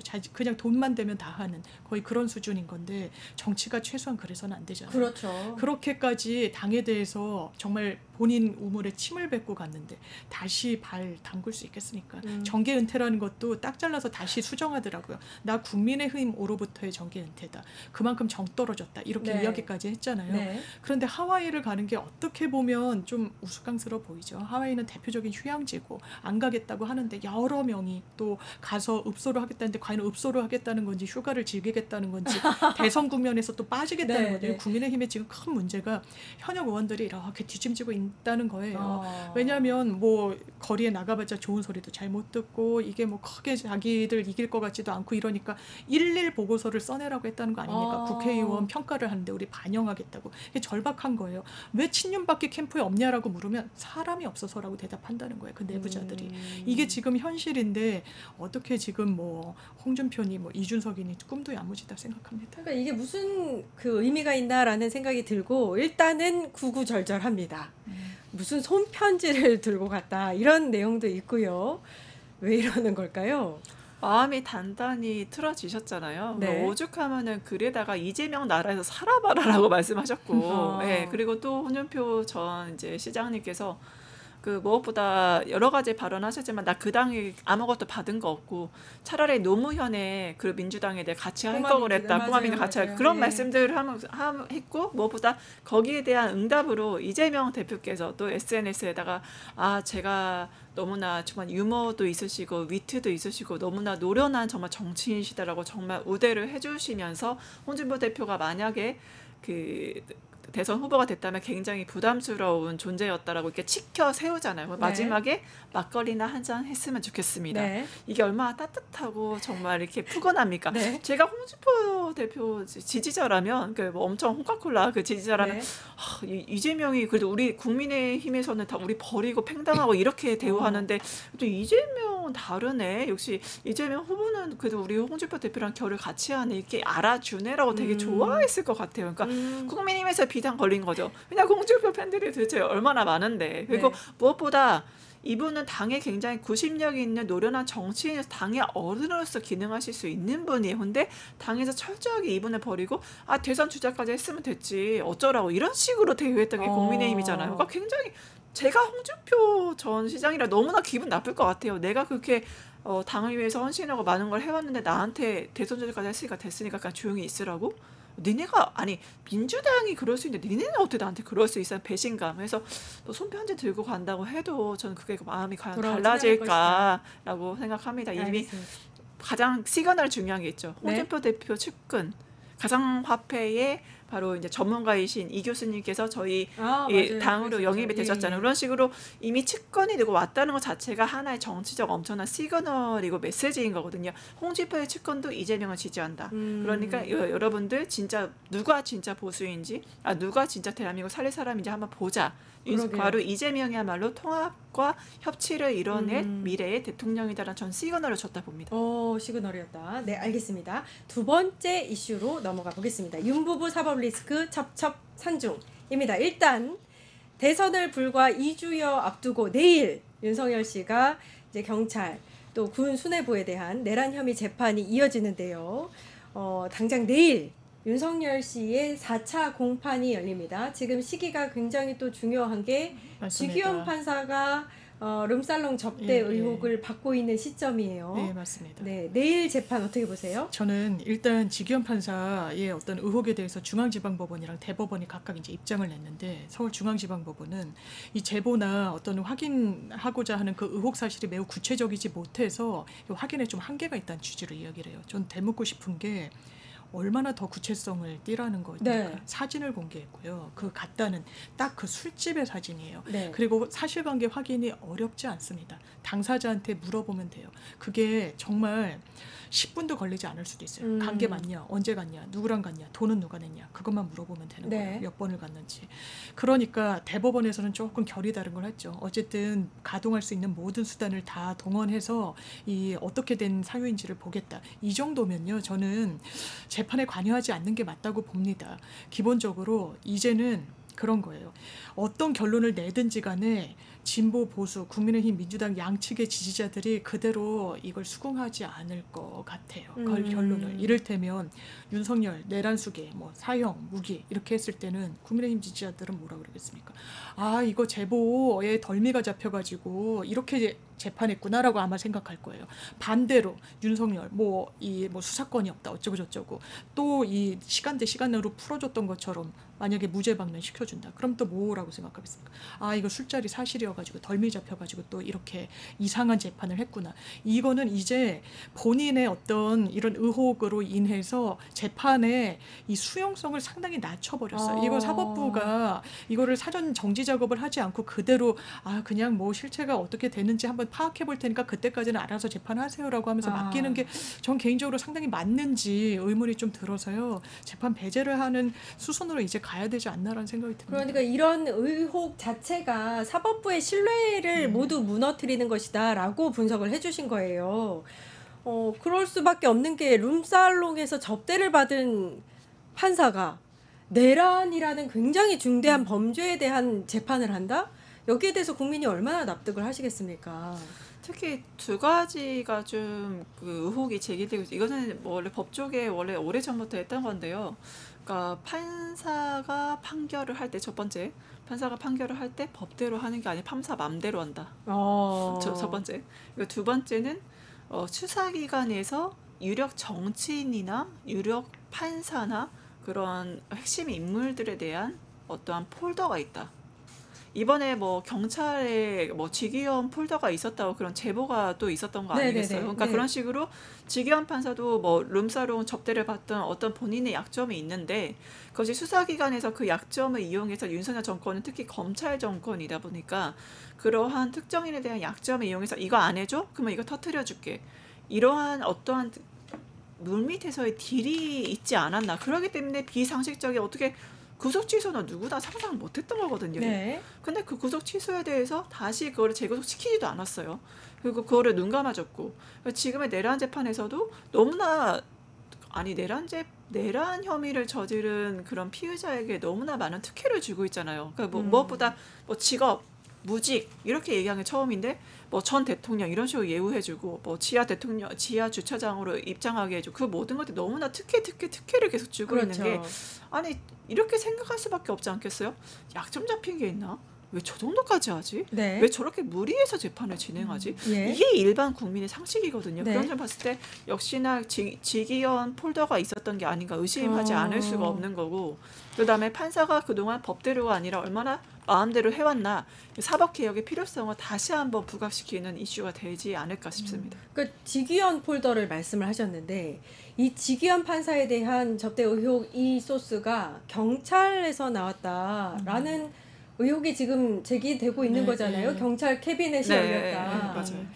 변호사님 어떻게 네, 보세요? 뭐 이상우 고발뉴스 기자가 네. 그렇게 이제 그 의혹을 하고 본인의 취재 결과라고 이제 말씀을 하고 있어서 그 경위는 뭐 저는 개인적으로 모릅니다만 아마 제가 듣기로도 이게 뭐 캐비넷에서 묵혀놨던 걸 꺼냈다 이렇게까지는 제가 단정할 수 없지만 이제 각 여러 이제 강남 쪽을 관할하는 서에서 이런 제보 내지는 어떤 동향이 있어서 수사를 개시했던 흔적들은 좀 있던 것 같고요. 왜냐면 이게 기본적으로 아무런 대가 관계 없고 자기네 진행하는 사건 관계인이 아니라고 하더라도 100만 원 이상의 접대를 받으면 그게 금품이든 향응이든 이건 네. 청탁금지법 위반이고요. 1원 이상이라고 하더라도 공직에 있는데 대가 관계가 있는 돈을 받으면 그건 뇌물이에요. 판사잖아요. 예, 그러니까 그리고 대단히 업무가 포괄적이라고 볼 수밖에 네네. 없어요. 그 지위 자체가. 그러니까 아마 수사기관에서도 뭔가 좀 움직임이 없진 않았던 것 같으니까 그 연장선상에서 이게 뭐 검찰 캐비넷이다라고 얘기했다가 아니다 뭐 경찰이다 이런 이야기가 나오고 있는데 이건 당연하지만 이미 뭐 공수처의 고발 조치가 시민 이제 단체로부터 들어가기도 해서 수사로도 불거지겠지만 일단 민주당에서는 그런 표현을 썼잖아요. 사법부가 자정 기능이 분명히 있을 거고 대법원에서도 독립된 윤리감사관이 있으니 거기서 정말 국민이 납득할 수 있게 어떤 확인 절차를 거쳤고 확인 절차를 거친 결과 어떤 결론에 다다랐다는 걸 정말 빨리 내야지 안 그러면 사법불신 이미 본인들이 좀 초래한 부분이 있는데 더 그 부분이 심화될 겁니다. 지금 이제 나오고 있는 의혹이 원래 지금 나올 의혹이 아니고 경찰에서는 3개월 전에 업소 단속을 하다 이걸 알아냈다라는 얘기가 나온 거란 말이에요. 그렇죠? 근데 당에서 제보받은 사진은 뭐 작년 8월의 사진이라고 하거든요. 그래서 이미 사실 당에서는 오래전부터 계엄에 대한 계속 제보를 받아왔는데 그 계엄 시기 그래서 김민석 최고위원이 계속 계엄에 대해서 얘기했을 때 다들 뭐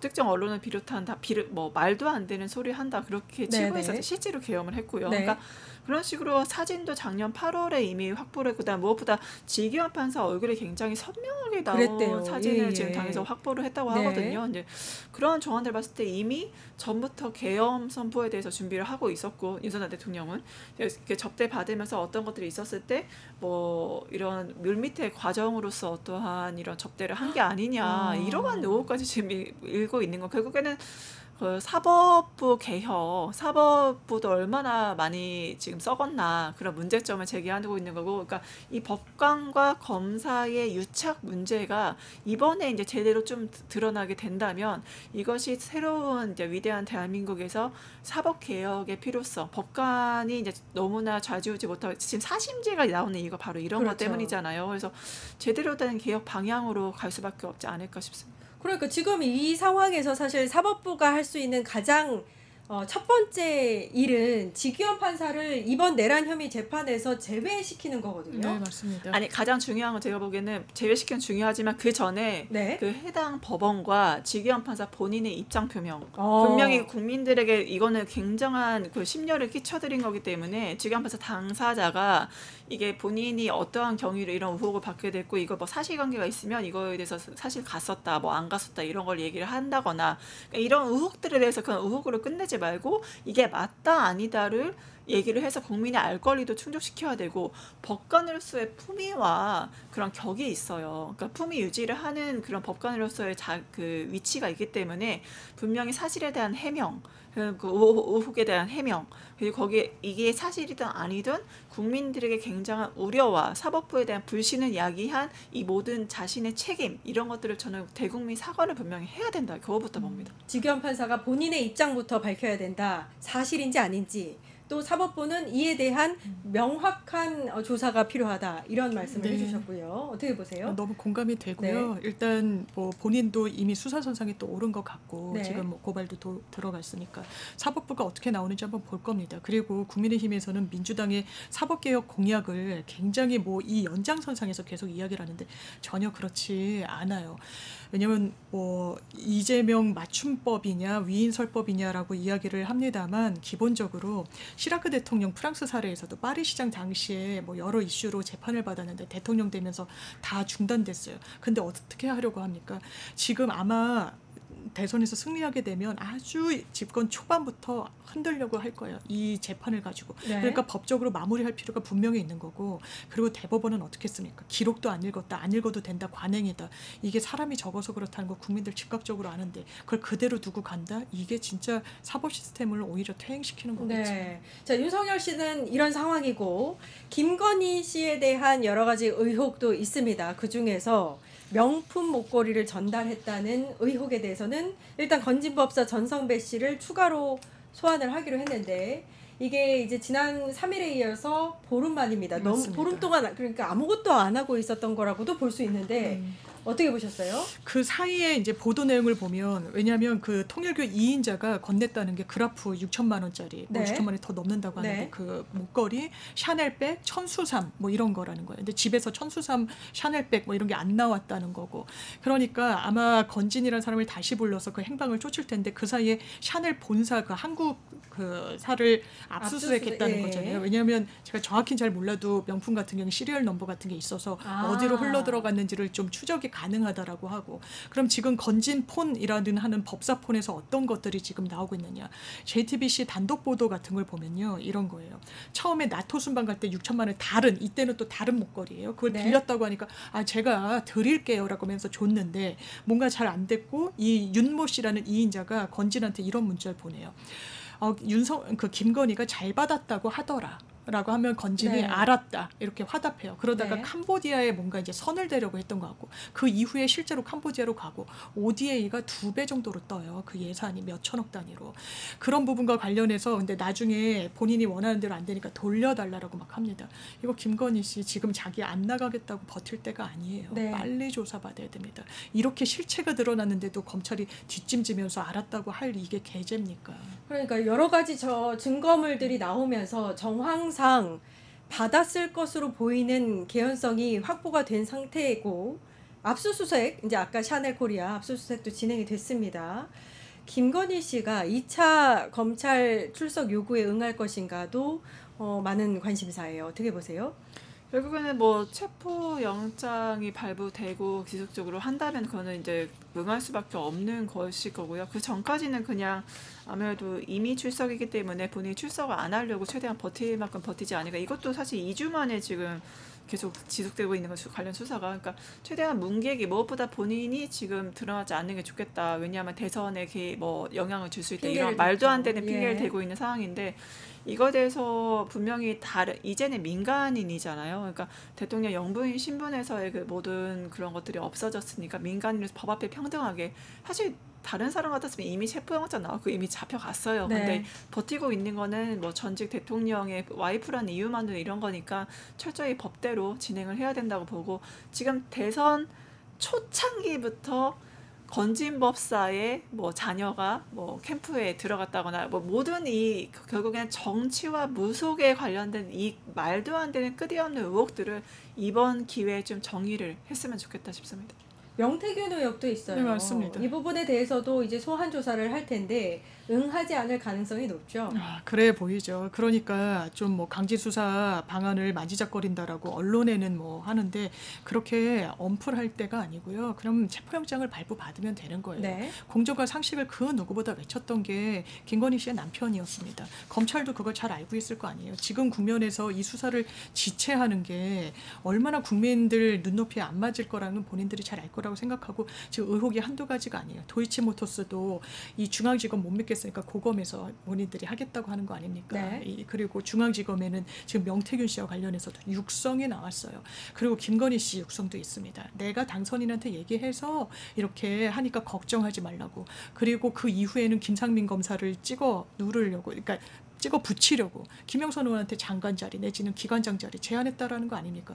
아니 이렇게 명징한 걸 어떻게 본인이 알았습니다. 제가 지금은 나갈게요. 지금 몸이 다 나고 대선도 끝났네요. 이럴 때까지 기다려주는 게 수사기관이 아니에요. 그러니까 육성으로 아무튼 공천에 개입했는지 여부도 다 증거가 나왔고 온 국민이 들은 상황에서도 지지부진한 이제 수사 왜 그렇냐. 근데 이 가운데 나온 게 윤석열 씨의 통화 내역이에요. 이 김건희 씨 관련 수사 내용이 불거질 때마다 박성재 법무부 장관하고 수차례 통화했던 거 아닙니까? 어떻게 보셨어요?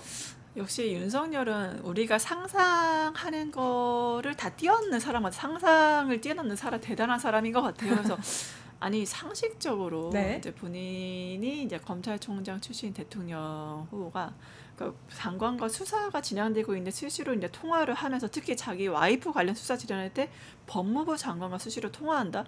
이거는 둘 사이가 뭐 어떻다라고 뭐 친인척 관계나 뭐 모든 걸 뒤져보지 않더라도 법무부 장관에게 이게 수시로 자기 와이프 수사에 대해서 얘기하는 것 자체가 일반 장관이랑 그거 못 버텨요. 그게 무언의 짓이잖아. 야 그냥 무마해. 덮어. 지금 뭐 하는 거야? 왜 자꾸 언론에 나와? 내 와이프 심기 왜 건드리는데 알아서 네 선에서 처리하라고라는 그런 무언의 압박을 계속 줬다는 점에서 뭐 시기라던가 통화 자체가 굉장히 명확하다는 점에서 이거는 말도 안 되는 이제 개입을 했다. 공천 개입뿐만 아니라 이제 수사 개입까지 했다. 그렇게 봅니다. 대통령 신분으로 참모와 통화한 것이다. 이렇게 변명을 했습니다. 그런데 지금 이제 변호사님께서 말씀하신 대로 그 시기마다 통화를 했는데 조사 열심히 해라라고 할 수는 없고 그렇죠? 네. 그 시점이 문제인데요. 일단 그때 이원석 검찰총장이 좀 반기를 들었을 때요. 네, 그러면서 그쵸. 이거 특별수사팀 꾸리겠다. 이거 네, 한번 들여다보겠다라고 맞아요. 하니까 박성재 장관한테 막 전화를 4차례 정도 한 거예요. 장관은 수사 지휘를 일선의 검사한테는 할 수 없지만 검찰총장에 대해서는 할 수 있거든요. 그러니까 뭔가 이 수사를 무마하려는 시도로 당연하지만 읽히는 거예요. 그런데 대단히 비겁한 겁니다. 그리고 그 이유가 아니면 별도로 잘 해명되지 않아요. 뭐 개헌 당일에도 계속 비화폰으로 막 주고받은 여러 국무위원들과의 그 흔적. 그러니까 궁극적으로 이 부분 지금 많이 놓치긴 했습니다만 이걸 정확하게 알기 위해서 또 상대방이 일반 폰, 또 대통령이 비화폰 이럴 때는 이게 서버에 남아야지만 뭐 확인이 가능하다고 하니까 빨리 서버 압수수색 해가지고 정확한 정보들을 확보해야 되고요. 윤석열 씨에 대해서는 한 번 더 혐의가 추가된 거죠. 이거 여기에 대해서 무슨 관여, 무슨 어떤 수사에 개입을 하려고 했는지 본인의 육성으로 설명해야 될 날이 올 겁니다. 알겠습니다. 자, 정치하는 언니들 장윤미 더불어민주당 선대위 부대변인, 전수미 더불어민주당 선대위 대변인과 함께 이야기 나눠봤습니다. 감사합니다. 고맙습니다. 감사합니다. 네, 광주에서 있었던 타이어 공장의 화재가 아직까지 좀 이어지고 있는 것 같습니다. 특히 주변 시민분들의 피해가 이어지고 있는데요. 빠른 화재 진압과 함께 피해를 보고 계신 시민분들에 대한 조치도 좀 있어야 될 것 같다라는 생각이 듭니다. 자, 저희는 내일 오후 4시 50분에 또다시 끝장 뉴스로 찾아뵙도록 하겠습니다. 감사합니다. 고맙습니다. 뉴스토마토 대선 특집 내란 끝장쇼. 뉴스토마토에서 6.3 대통령 선거의 개표 공개 방송에 구독자 여러분을 초대합니다. 내란 속의 윤석열의 파면으로 헌정 사상 최초의 6월 장미 대선이 펼쳐지는 가운데 과연 21대 대통령은 누가 될 것인가? 역사적인 순간에